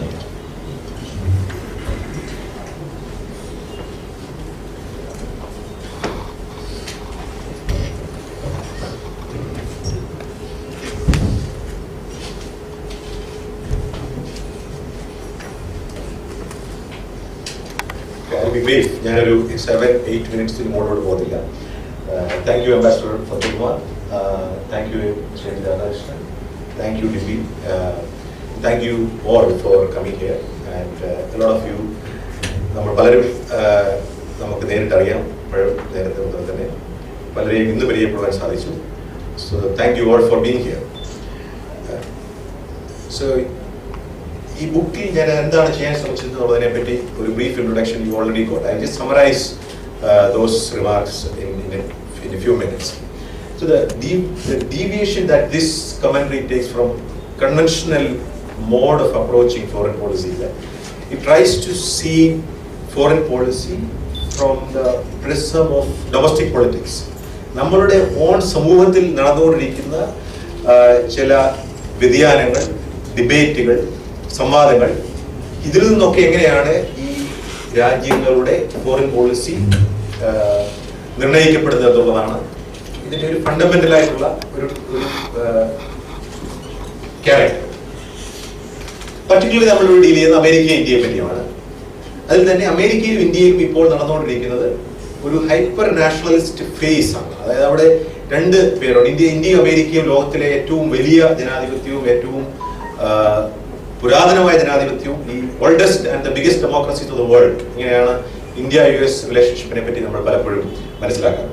അപ്പോൾ ഈ രണ്ട് ജനാധിപത്യങ്ങൾ നടന്നുകൊണ്ടിരിക്കുന്നത് ഈ ജനാധിപത്യത്തിന്റെ ചില ഫണ്ടമെന്റൽ ആയിട്ടുള്ള ചില കോമ്പാക്റ്റുകൾ അതിനെ ഒരു റീനെഗോഷിയേറ്റ് ചെയ്യുവാനുള്ള റീലിറ്റിഗേറ്റ് ചെയ്യുവാനുള്ള ഒരു പോപ്പുലിസ്റ്റ് ശ്രമമാണ് നടന്നുകൊണ്ട്. ഇതാണ് ഈ ജനാധിപത്യത്തിന്റെ അടിസ്ഥാന ഘടകങ്ങൾ എന്നുള്ള ഒരു സമവായം അമേരിക്കയിൽ വർഷങ്ങളായി നിലനിന്നു. ഇന്ത്യയിലും അറ്റ്ലീസ്റ്റ് കഴിഞ്ഞ 50-60 വർഷങ്ങളായി രൂപപ്പെട്ടു വന്നിട്ടുള്ള ചില ഫണ്ടമെന്റൽ കൺസെൻസസിനെ ക്വസ്റ്റ്യൻ ചെയ്ത് പുതിയ ഒരു ടേംസ് ഓഫ് എൻഗേജ്മെന്റ് ഈ ഡെമോക്രസിയിലെ സിറ്റിസൺസ് തമ്മിലും ഇവിടുത്തെ സിറ്റിസൺസും ഇവിടുത്തെ ഗവൺമെന്റും തമ്മിലും ഒക്കെ റീനെഗോഷിയേറ്റ് ചെയ്യുവാനുള്ള ഒരു ശ്രമമാണ് രണ്ട് സ്ഥലത്ത് നടക്കുന്നത്. അപ്പോൾ ഞാനിത് ട്രംപിനെ മോദിയെയും ഞാൻ നരേന്ദ്രമോദിയുടെ പ്രസംഗം ഞാൻ ആദ്യമായി കേൾക്കുന്നത് 2007 ഗുജറാത്ത് ഇലക്ഷനാണ് അഹമ്മദാബാദ്. വളരെ രസകരമായ ഒരു പ്രസംഗമാണ്. അപ്പോൾ ഈ അരമണിക്കൂർ ഇപ്പോൾ നിങ്ങൾ കേട്ടാലും ഇന്നലത്തെ പ്രസംഗം കേട്ടാലും നിങ്ങൾ മനസ്സിലാക്കും. ആവറേജ് 1 മിനിറ്റിൽ ഒരു തവണ നരേന്ദ്രമോദി എന്ന് തേർഡ് പേഴ്സണിൽ സ്വയം വിശ്വസിപ്പിക്കുക എന്നുള്ളതാണ് എന്റെ ഒരു കണക്ക്. ഇപ്പോൾ അത് ചില പ്രസംഗങ്ങൾ കൂടിയും കുറഞ്ഞു വരും. പക്ഷെങ്കിൽ സ്വയം തേർഡ് പേഴ്സണിൽ വിശേഷിപ്പിക്കുന്ന ഒരു പ്രത്യേകത നരേന്ദ്രമോദി. അപ്പൊ 2015 ഒക്ടോബറിലാണ് ഞാൻ അമേരിക്കയിൽ എത്തുന്നത്. അതായത് ഒരു പോസ്റ്റിങ്ങിനാണ് അവിടെ ചെല്ലുന്നത്. ഒക്ടോബർ അവസാനമാണ് ഈ ഡൊണാൾഡ് ട്രംപ് എന്ന് പറയുന്ന ഒരാളിന്റെ പ്രസംഗം ഞാൻ ആദ്യമായിട്ട് കേൾക്കുന്നത്. അന്ന് ഈ അമേരിക്കയിലെ റിപ്പബ്ലിക്കൻ തെരഞ്ഞെടുപ്പിന്റെ രംഗത്ത് തന്നെ 16 സ്ഥാനാർത്ഥികളുള്ളതിൽ ഒരാൾ മാത്രമാണ് ഡൊണാൾഡ് ട്രംപ്. ഇപ്പോൾ എല്ലാവരും പറഞ്ഞു ഇയാള് ഇങ്ങനെ വരും. ഓക്കെ, 16 പേരിൽ ഇയാളുടെ അമേരിക്കൻ പ്രൈമറീസ് അനുസരിച്ച് അതിന്റെ 1ാമത്തെ 2ാമത്തെ വോട്ടെടുപ്പ് കഴിയുമ്പോൾ ഇയാൾ ഔട്ടാവും. ഇയാൾ ഒരു ക്യാരക്ടർ എന്നുള്ളതാണ് സംഭവം. അപ്പോൾ ഈ ആദ്യത്തെ പ്രസംഗത്തിൽ തന്നെ ഈ ട്രംപിന്റെ ഏറ്റവും എന്നെ വളരെ രസകരമായി ആകർഷിച്ച ഈ വസ്തുത പറയാൻ, ട്രംപ് തന്നെ പറ്റി പറയുമ്പോൾ ഡൊണാൾഡ് ട്രംപ് എന്ന ഞാൻ ഡൊണാൾഡ് ട്രംപിനെ വെട്ടാൻ ആരുമായില്ല ഇങ്ങനെയൊക്കെയുള്ള കാര്യങ്ങളാണ് സംസാരിക്കുന്നത്. അപ്പോൾ ഞാൻ വളരെ എനിക്ക് കൂടുതൽ കൗതുകം തോന്നി. പിന്നീട് ഞാൻ കൂടുതൽ ഈ മനുഷ്യന്റെ പ്രസംഗം കേൾക്കുകയും അദ്ദേഹത്തിന്റെ ക്യാമ്പയിൻ സ്പീച്ചുകൾ കേൾക്കുകയും ചെയ്തപ്പോൾ ഈ വർഷങ്ങളായി ഞാൻ കേട്ടിട്ടുള്ള നരേന്ദ്രമോദിയുടെ ക്യാമ്പയിനുകളിൽ വന്നിട്ടുള്ള ഞാൻ പലപ്പോഴും അമേരിക്കൻ സുഹൃത്തുക്കളോട് പറയാറുണ്ട്, അമേരിക്കയും ഇന്ത്യയും തമ്മിലുള്ള ഇന്റലക്ച്വൽ പ്രോപ്പർട്ടി ഒരു വലിയ കണ്ടൻഷ്യസ് സംഭവമാണ്. ഞാൻ പറഞ്ഞു ഇങ്ങനെയാണെങ്കിൽ നിങ്ങളുടെ പ്രസിഡന്റ് നമ്മുടെ പ്രൈം മിനിസ്റ്ററുടെ കോപ്പി അടിച്ചുള്ള ഈ പ്രസംഗങ്ങൾക്ക് നമ്മൾക്ക് കോപ്പി റൈറ്റ് നടത്തുകൊണ്ട് ഈ സംഭവം നമുക്ക് വേണമെങ്കിൽ ഏറ്റവും അവസാനത്തെ ഇന്ന് മിനിഞ്ഞാന്നത്തെ സംവാദങ്ങൾ കണ്ടോ എനിക്കറിയില്ല, ഒരു ലേണിംഗ് ഡിസബിലിറ്റീസ് ഉള്ള കുട്ടികളെ പറ്റി ഇന്ത്യൻ പ്രൈം മിനിസ്റ്റർ നടത്തിയിട്ടുള്ള ഒരു സ്റ്റേറ്റ്മെന്റ്. ഇത് ആ കാര്യത്തിൽ ട്രംപാണ് ആദ്യം ചെയ്തത്. ട്രംപ് ആക്ച്വലി ആക്ട് ചെയ്ത് കാണിച്ചു സ്റ്റേജിൽ എങ്ങനെയാണ് ഒരു വികലാംഗനായ പത്രപ്രവർത്തകൻ ചോദ്യം ചോദിക്കാൻ ശ്രമിച്ചത് എന്ന്. അപ്പോൾ ഈ ലെവലിലുള്ള ഒരു ക്രൂഡിറ്റി, ഒരു പബ്ലിക് ഡിസ്കോഴ്സിനെ വളരെ ഒരു പ്രത്യേക ലെവലിലേക്ക് കൊണ്ടുപോകാനുള്ള ഒരു സ്കില്ല് ഇവർക്കുണ്ട്. അപ്പോൾ അതുകൊണ്ടാണ് ഇവരുടെ പേഴ്സണാലിറ്റി ട്രേറ്റ്സിനെ സമാനത, പേഴ്സണാലിറ്റി ട്രേറ്റിന്റെ സമാനതകൾക്ക് അപ്പുറമായിട്ടുള്ള ചില സാഹചര്യങ്ങളുടെയും രാഷ്ട്രീയ പശ്ചാത്തലങ്ങളുടെയും സമാനതകളുണ്ട്. 2009 അന്ന് മൻമോഹൻ സിംഗ് ഇന്ത്യയുടെ പ്രൈം മിനിസ്റ്റർ ആയിരുന്നപ്പോൾ അന്നത്തെ മൻമോഹൻ സിംഗ് വാഷിംഗ്ടണിൽ നടത്തിയിട്ടുള്ള, അത് അമേരിക്കയിലേക്ക് പോസ്റ്റിംഗ് ആയിട്ടില്ല, ഞാൻ ഡൽഹിയിലായിരുന്നപ്പോൾ അത് മൻമോഹൻ സിംഗിന്റെ ഈ പത്ര സംഘത്തിൽ ഞാനൊരാളായിരുന്നു. അപ്പോൾ ആ ബരാക് ഒബാമ എന്ന അമേരിക്കയുടെ പ്രസിഡന്റ് ആയിട്ടേ ഉള്ളൂ. അപ്പോൾ ആ ബരാക് ഒബാമ നടത്തിയിട്ടുള്ള, ഇൻഫാക്ട് കഴിഞ്ഞ 15 വർഷത്തിനുള്ളിൽ അമേരിക്കൻ പ്രസിഡന്റ് നടത്തിയിട്ടുള്ള ഏറ്റവും എക്സ്പെൻസീവ് ആയിട്ടുള്ള ഒരു ബാങ്ക്വെറ്റ് റിസപ്ഷൻ എന്ന് പറഞ്ഞാൽ ബരാക് ഒബാമ മൻമോഹൻ സിംഗിന് വേണ്ടി നടത്തിയിട്ടുള്ള ബാങ്ക്വെറ്റ് ആണ്. അത് ഞാൻ ഈ പുസ്തകത്തിൽ മെൻഷൻ ചെയ്തിട്ടുണ്ട്. $1 മില്യൺ ചെലവഴിച്ചിട്ടുള്ള ഒരു ഈവനിംഗ് ഡിന്നർ. അപ്പോൾ ബരാക് ഒബാമയാണ് അമേരിക്കയിലെ ആദ്യത്തെ കറുത്ത വർഗ്ഗക്കാരനായ പ്രസിഡന്റ് എന്നുള്ളതാണ് ലോകത്തിലെ ഏറ്റവും വലിയ ചർച്ചാ വിഷയം. പക്ഷെ അന്ന് എനിക്ക് കാണാൻ കഴിയാതിരുന്നതും പിന്നീട് ഈ ട്രംപും മോദിയും വന്നപ്പോൾ കാണാൻ കഴിഞ്ഞതുമായ ഒരു വസ്തുത എന്ന് പറഞ്ഞാൽ, ഈ മൻമോഹൻ സിംഗ് എന്ന് പറയുന്ന വ്യക്തിയാണ് ഇന്ത്യൻ റിപ്പബ്ലിക്കിന്റെ ആദ്യത്തെ നോൺ ഹിന്ദു ചീഫ് എക്സിക്യൂട്ടീവ്. അപ്പോൾ ഈ മെജോറിറ്റേറിയൻ പൊളിറ്റിക്സിന്റെ ഒരു വലിയ വേവ് ഇതിന് തൊട്ട് പിന്നാലെ വരുന്നതിന് മുൻപിൽ ഒരു ഘടകം കൂടിയാണ് എന്നുള്ള ഒരു ഒബ്സർവേഷനും ഈ ബുക്കിൽ ഞാൻ അനലൈസ് ചെയ്യാൻ ശ്രമിക്കുന്നത്. അപ്പോൾ ബരാക് ഒബാമ അമേരിക്കയിലെ എല്ലാ ന്യൂനപക്ഷങ്ങളുടെയും ഒരു കോalition ഉണ്ടാക്കി ഒരു ഭൂരിപക്ഷം ഉണ്ടാക്കിയെടുത്തത് പോലെ മൻമോഹൻ സിംഗും ഇന്ത്യയിലെ മൈനോറിറ്റികളുടെ ഒരു കോalitionലൂടെയാണ് UPA 1 ഉം 2 അതിന്റെ പൊളിറ്റിക്കൽ ബേസിസ് ഉണ്ടായത്. അപ്പൊ അതിനെ ചോദ്യം ചെയ്തുകൊണ്ടാണ് ഈ മെജോറിറ്റേറിയൻ പൊളിറ്റിക്സ് വരുന്നത്. അപ്പോൾ മെജോറിറ്റേറിയൻ പൊളിറ്റിക്സ് മുൻപോട്ട് വെച്ച ട്രംപും മോദിയും ഇവര് രണ്ടുപേരും അതത് ഭാഷകളിൽ ഉദാഹരണങ്ങൾ മാത്രം മാറ്റി പറഞ്ഞ 4 കാര്യങ്ങൾ 4 5 കാര്യങ്ങൾ മാത്രം പറഞ്ഞുകൊണ്ട് ഞാൻ നിർത്തുകയാണ്. ഒന്ന്, എനിക്ക് മുൻപ് വന്നിട്ടുള്ളവരെല്ലാം മണ്ടന്മാരായിരുന്നു. അതായത് ഇന്ത്യൻ ദേശീയ താല്പര്യങ്ങൾ സംരക്ഷിക്കുന്നതിൽ ഒരു പ്രധാനമന്ത്രിയും ഇതുവരെ വിജയിച്ചിട്ടില്ല. ട്രംപ് പറയുന്നത് എനിക്ക് മുമ്പ് വന്നിട്ടുള്ള എല്ലാ അമേരിക്കൻ പ്രസിഡന്റുമാരും അമേരിക്കൻ ദേശീയ താല്പര്യങ്ങൾ അടിയറ വെച്ച് അമേരിക്കയെ പരാജയപ്പെടുത്തി എന്നുള്ളതാണ് ട്രംപ് പറയുന്നത്. ഇവർ രണ്ടുപേരും പറയുന്നത് ഞാൻ മാത്രം, I alone can deliver. Trump പറഞ്ഞത്. മോദി പറഞ്ഞത് ഞാൻ വിളിക്കപ്പെട്ടിട്ട് വന്നവനാണ്. അദ്ദേഹം കഴിഞ്ഞ ഇലക്ഷനിലെ ഒരു സ്റ്റേറ്റ്മെന്റ് ആണ്. ഇവർ രണ്ടുപേരും പറയുന്നത് രണ്ടുപേരും അവരവരുടെ പൊളിറ്റിക്കൽ പാർട്ടി തന്നെ, റിപ്പബ്ലിക്കൻ പാർട്ടിയും BJPയും ഈ രണ്ട് പൊളിറ്റിക്കൽ പാർട്ടിക്കും പ്രത്യേകിച്ച് യാതൊരു സ്ഥാനവുമില്ല. ഈ രണ്ട് പാർട്ടികളെയും ഒരു കോർപ്പറേറ്റ് ഭാഷയിൽ പറഞ്ഞ ഒരു ഹോസ്റ്റൈൽ ടേക്ക് ഓവറിലൂടെ ഇവർ കൈയടക്കുകയും ഈ പാർട്ടിയിൽ വേറെ യാതൊരു വിധമായ വോയിസും ഇല്ലാത്ത രീതിയിൽ അടിച്ചമർത്തുകയും ചെയ്തുകൊണ്ട് ഈ രണ്ട് പാർട്ടികളും ഇവർ രണ്ടുപേരും പറയുന്നത് ചരിത്രം ആരംഭിക്കുന്നത് ഞാൻ ഈ പ്രസിഡന്റും പ്രധാനമന്ത്രിയും ആകുമ്പോൾ പത്തനാണ്. ഇത് ഈ ഇലക്ഷൻ ക്യാമ്പയിനിൽ പറഞ്ഞ പ്രസംഗങ്ങളല്ല പറയുന്നത്. 2014 പ്രൈം മിനിസ്റ്റർ മോദി ലോക്സഭയിൽ നടത്തിയ പ്രസംഗത്തിൽ അദ്ദേഹം പറയുന്നത് 1200 വർഷത്തെ അടിമത്തത്തിന് ശേഷം ഇന്ന് ഈ ഭാരത വർഷം ഇന്ന് അതിന്റെ മഹത്വത്തിലേക്കും അതിന്റെ ശ്രേയസ്സിലേക്കും അതിന്റെ പരിപൂർണമായ ശക്തിയിലേക്കും മുമ്പോട്ട് പോകും. ഇങ്ങനെ ഒത്തിരി ഒത്തിരി ഒത്തിരി കാര്യങ്ങൾ എനിക്ക് പറയാൻ പറ്റും. കുറെ കാര്യങ്ങൾ ഈ പുസ്തകത്തിൽ പറഞ്ഞിട്ടുണ്ട്. കുറെ കാര്യങ്ങൾ ഈ പുസ്തകം എഴുതിയതിനു ശേഷം നടന്നിട്ടുള്ള ഉദാഹരണങ്ങളുണ്ട്. അതിലേക്ക് നമുക്ക് ചർച്ചയിലേക്ക് പോകുമ്പോൾ പറയാൻ ഒരു പക്ഷേ അവസാനമായി പറയുന്ന ഒരേ ഒരു കാര്യം എന്താണ്, കഴിഞ്ഞ ഒരാഴ്ചയാണ് ഇന്ത്യയും പാകിസ്ഥാനും തമ്മിലുള്ള സംഘർഷവുമായി ബന്ധപ്പെട്ട് ഇന്ത്യയുടെ പ്രൈം മിനിസ്റ്റർ നടത്തിയിട്ടുള്ള പ്രസ്താവനകൾ. അദ്ദേഹം പറഞ്ഞു പാകിസ്ഥാനെ നമ്മൾ കൈകാര്യം ചെയ്തോ, പക്ഷെ പാകിസ്ഥാൻ മെന്റാലിറ്റിയുമായിട്ട് ഇന്ത്യയിൽ ജീവിക്കുന്നവരെയും നമ്മൾ കൈകാര്യം ചെയ്യും. ഒന്നല്ല രണ്ടല്ല പലതവണ അദ്ദേഹം പറയുകയുണ്ടായി. ഇതേപ്പറ്റി അദ്ദേഹത്തിന്റെ അനുയായികൾ കുറച്ചുകൂടി വളരെ ഇലാബറേറ്റ് ആയിട്ട് പറയുകയുണ്ടായി. പ്രൈം മിനിസ്റ്റർ, ഞങ്ങൾ ഈ പാകിസ്ഥാനെ ഡീൽ ചെയ്തു, അകത്തുള്ള വഞ്ചകന്മാരെ ഞങ്ങൾ ഡീൽ ചെയ്തു. ഈ ഇങ്ങനെ പറഞ്ഞ ആൾക്കാർ പലരും പ്രൈം മിനിസ്റ്റർ തന്നെ ട്വിറ്ററിൽ ഫോളോ ചെയ്യുന്ന വിവേക് അഗ്നിഹോത്രിയെ പോലെയും പല ആൾക്കാർ ഇത് നിങ്ങൾ നോക്കിയാൽ 2000 എത്ര പേരെയാണ് അദ്ദേഹം ഫോളോ ചെയ്യുന്ന അറിയില്ല. പ്രൈം മിനിസ്റ്റർ മോദി ട്വിറ്ററിൽ ഫോളോ ചെയ്യുന്ന ആൾക്കാർ എന്താണ് പാകിസ്ഥാനെ പറ്റിയും പാകിസ്ഥാൻ മനോഭാവത്തോടുകൂടി ഇന്ത്യയിൽ ജീവിക്കുന്നുവെന്ന് ആരോപിക്കപ്പെടുന്ന ഇന്ത്യൻ സിറ്റിസൺസിനെ പറ്റി പറയുന്നത് മനസ്സിലാക്കി കഴിഞ്ഞാൽ നമ്മൾ ആരാണ്? മുമ്പേ നമ്മൾ പറഞ്ഞത് എന്താണ് ഈ റീഡെഫിനിഷൻ അറ്റംപ്റ്റ് എന്ന് പറഞ്ഞാൽ നമ്മൾ ആരാണ്? Who are we? Who are our enemies? ഈ ഫണ്ടമെന്റൽ ചോദ്യങ്ങളിന്മേൽ ഇന്ത്യയിലും അമേരിക്കയിലും ഈ രണ്ട് ജനാധിപത്യങ്ങളിൽ ഒരു വലിയ തിരുത്തി എഴുത്തിനുള്ള ഒരു ശ്രമമാണ് ഇന്ന് നമ്മൾ നടന്നുകൊണ്ടിരിക്കുന്നത്. അതേപറ്റിയാണ് ഈ പുസ്തകത്തിന്റെ ചർച്ച. ഫൈനൽ പോയിന്റ് എന്ന് പറഞ്ഞാൽ ഈ പുസ്തകം ഇവരുടെ ക്രിട്ടിക്സിന്റെ അരികൂടെയല്ല കാണുന്നത്. ഞാൻ ഈ പുസ്തകത്തിൽ ട്രംപ് മണ്ടനാണെന്നും ട്രംപ് റേസിസ്റ്റ് ആണെന്നും ട്രംപ് കമ്മ്യൂണൽ ആണെന്നും പറയുന്ന ഒരാളിനെ പോലും ഞാൻ ഈ പുസ്തകത്തിൽ കോട്ട് ചെയ്യുന്നില്ല. സെയിം വിത്ത് നരേന്ദ്രമോദി പൊളിറ്റിക്സിനെ ക്രിട്ടിക്കലായി കാണുന്ന ഒരു കമന്ററി ഇതിൻ്റെ അകത്തില്ല.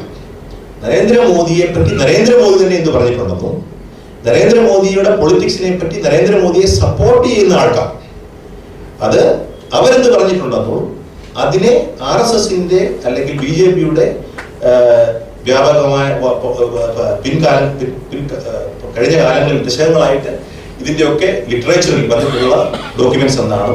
അത് മാത്രം വെച്ചാണ് അനലൈസ് ചെയ്തത്. അപ്പോൾ മോദിയെ പറ്റിയും ട്രംപിനെ പറ്റിയും അവരുടെ വിമർശകർ എന്ത് പറയുന്നു എന്നുള്ളതിന്റെ അടിസ്ഥാനത്തിലുള്ള ഈ പുസ്തകം മോദിയെ പറ്റിയും ട്രംപിനെ പറ്റിയും അവരുടെ ആരാധകരും അവരെ പിന്തുണയ്ക്കുന്നവരും എന്തു പറയുന്നു എന്നുള്ളതിന്റെ മാത്രം അടിസ്ഥാനത്തിൽ നടത്തിയിട്ടുള്ള ഒരു വ്യാഖ്യാനമാണിത്. അത് മാത്രം പറഞ്ഞു തൽക്കാലം പരിപാടി അനുസരിച്ച് മോഡറേറ്റർ 1-2 ചോദ്യങ്ങൾ ചോദിക്കാം ഓതറിനോട്. അത് കഴിഞ്ഞിട്ട് ഏറ്റവും പ്രധാനപ്പെട്ട ഒരുപാട് വിഷയങ്ങളുണ്ട്. ഇതിന്റെ എന്താ സംസാരിച്ചു തുടങ്ങിയാൽ കണ്ടമാനം ചോദ്യങ്ങളും ഇതുണ്ട്. പക്ഷേ ഒരു വളരെ രസകരമായ ഒരു പിന്നെ പുസ്തകത്തിന്റെ ഒരു പ്രത്യേകത എനിക്ക് തോന്നിയത് ഇതിൽ താങ്കൾ പറഞ്ഞിരിക്കുന്ന ഇവര് വാസ്തവത്തിൽ ഈ മോദിയും ട്രംപും രണ്ടുപേരും സിംറ്റംസ് ആണ്. അതായത് ഒരു സമൂഹം ആ ഒരു പ്രത്യേക കാലഘട്ടത്തിലൂടെ കടന്നു പോകുമ്പോൾ ആ സമൂഹം ത്രോ അപ്പ് ചെയ്ത രണ്ട് നേതാക്കളാണ്. അപ്പൊ അതുകൊണ്ട് തന്നെ ഈ നേതാക്കന്മാർ പോയി കഴിഞ്ഞാൽ ഇവരുടെ നയങ്ങൾ ഇവരെ കൊണ്ടുവന്ന ജനങ്ങളുടെ കാഴ്ചപ്പാടുകൾ അല്ലെങ്കിൽ അവരുടെ പിന്നെ പക്ഷപാതങ്ങൾ എല്ലാം തുടരാനിടയുണ്ട്. അപ്പോ ഇപ്പൊ മോദി തെരഞ്ഞെടുപ്പ് വരുന്നു, ഇന്ത്യയിൽ വരുന്നു, അവിടെ ഇനി 2 വർഷം കൂടെ കഴിഞ്ഞിട്ടാണ്. എന്നാലും താങ്കളുടെ കാഴ്ചപ്പാടിൽ ഈ നരേന്ദ്രമോദിയും ട്രംപും കടന്നു പോയി കഴിഞ്ഞാലും അവരുടെ നയങ്ങൾ, അവർ മുന്നോട്ട് വയ്ക്കുന്ന രാഷ്ട്രീയ സാമൂഹ്യ കാഴ്ചപ്പാടുകൾ, വേൾഡ് വ്യൂ, ഇതെല്ലാം ഈ 2 രാജ്യത്തും ഇനി കുറെ കാലം കൂടി നമുക്ക് ഉണ്ടാവാൻ സാധ്യതയുണ്ടെന്ന് തന്നെയാണ്. ആ ഒരു ഇവർ റെപ്രസെന്റ് ചെയ്യുന്ന ചില സാമൂഹ്യ യാഥാർത്ഥ്യങ്ങൾ ഇവർ പോകുന്നത് കൂടി അപ്രത്യക്ഷമാകുന്നില്ല. 2 ഇൻസെക്യൂരിറ്റീസ് ആണ് ഇന്ത്യയിലും അമേരിക്കയിലും. ഒന്ന് കൾച്ചറൽ ഇൻസെക്യൂരിറ്റീസ്. അമേരിക്കയിലെ വൈറ്റ് ക്രിസ്ത്യൻ വർക്കിംഗ് ക്ലാസ് അവരുടെ ഒരു ധാരണ അനുസരിച്ച് അവരുടെ ഒരു കൾച്ചറൽ സ്പേസ് ഈ മൈനോറിറ്റികളുടെ പല രീതിയിലുള്ള സംഘടിതമായ ശ്രമത്തിന്റെ ഭാഗമായി അവർ വീക്കൻ ചെയ്യപ്പെടുന്നു എന്നുള്ള ഒരു ധാരണ. 2 അവരുടെ എക്കണോമിക് ഇൻസെക്യൂരിറ്റീസ്.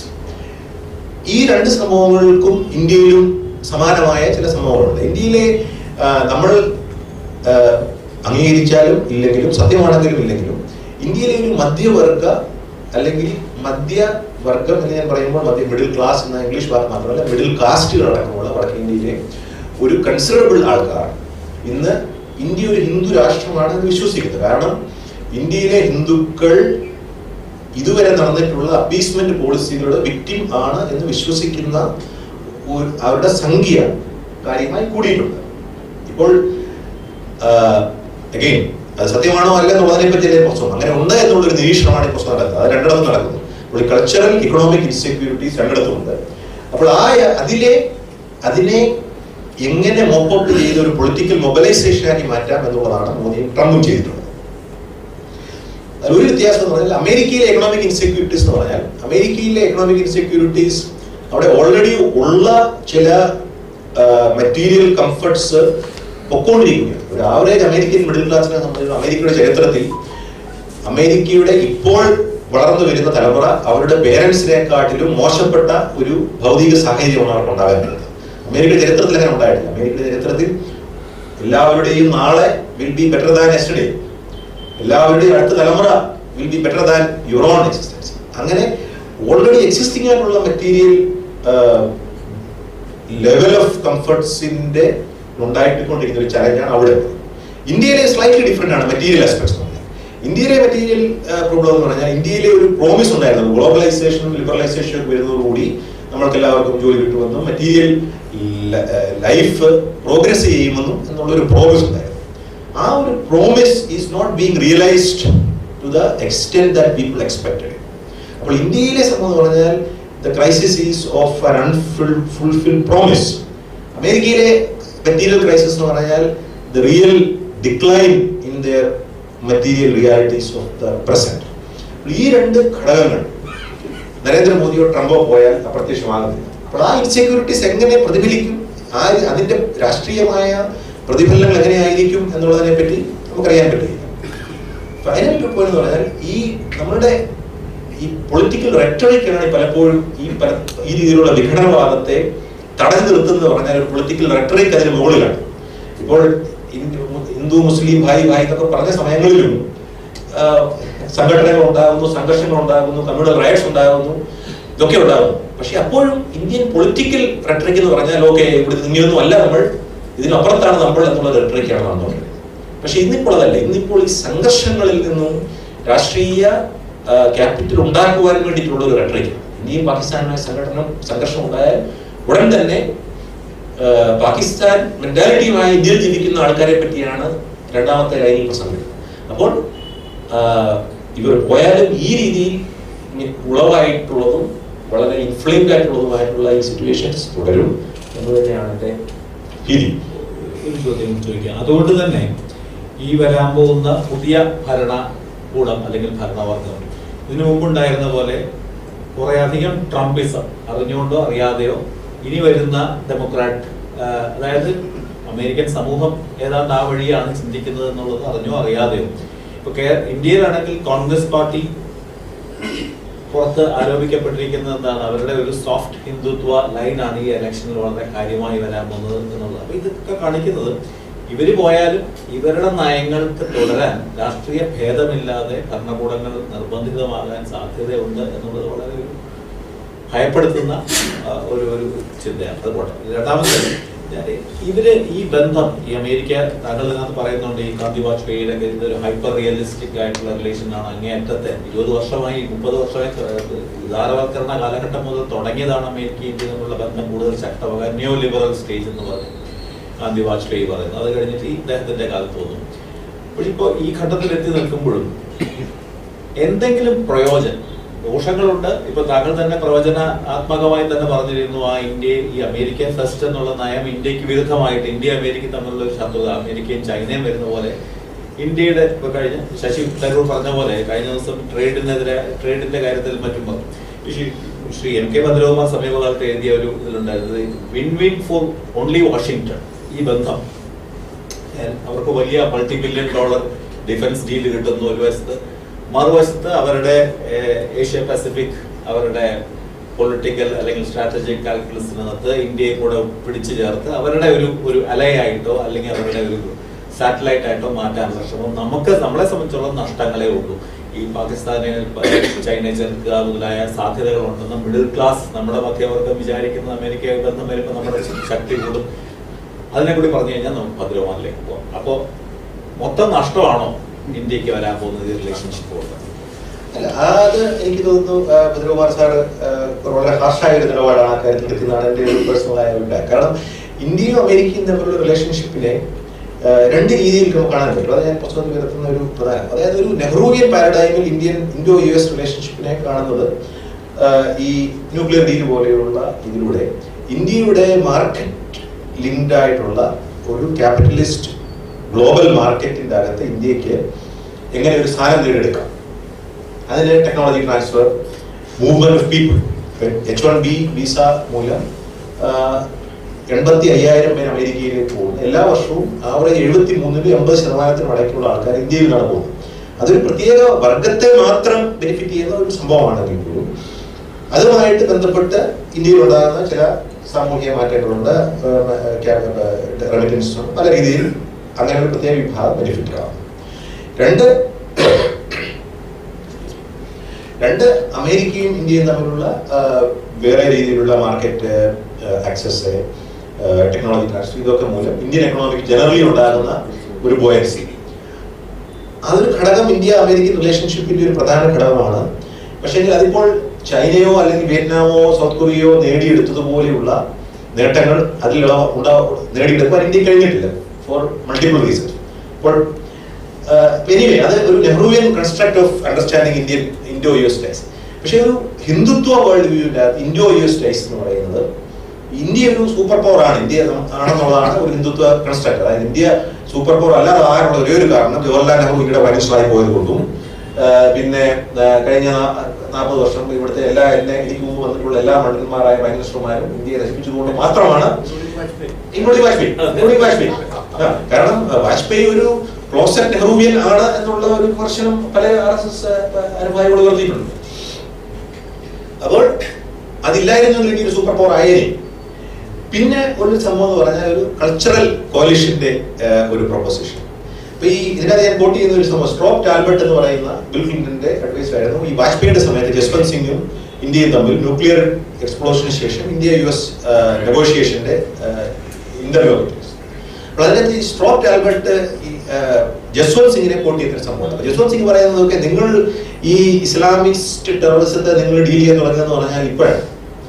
ഇവരെ കഴിഞ്ഞ 1200 മോദി പറഞ്ഞ മാതിരി 1200 വർഷത്തെ സ്ലേവറിയെ പറ്റി പറഞ്ഞ മാതിരി ജസ്വന്ത് സിംഗ് പറയുന്നു, ഓക്കെ ഈ പ്രശ്നം നമ്മൾ കൈകാര്യം ചെയ്യാൻ തുടങ്ങിയിട്ട് 1200 വർഷമായി.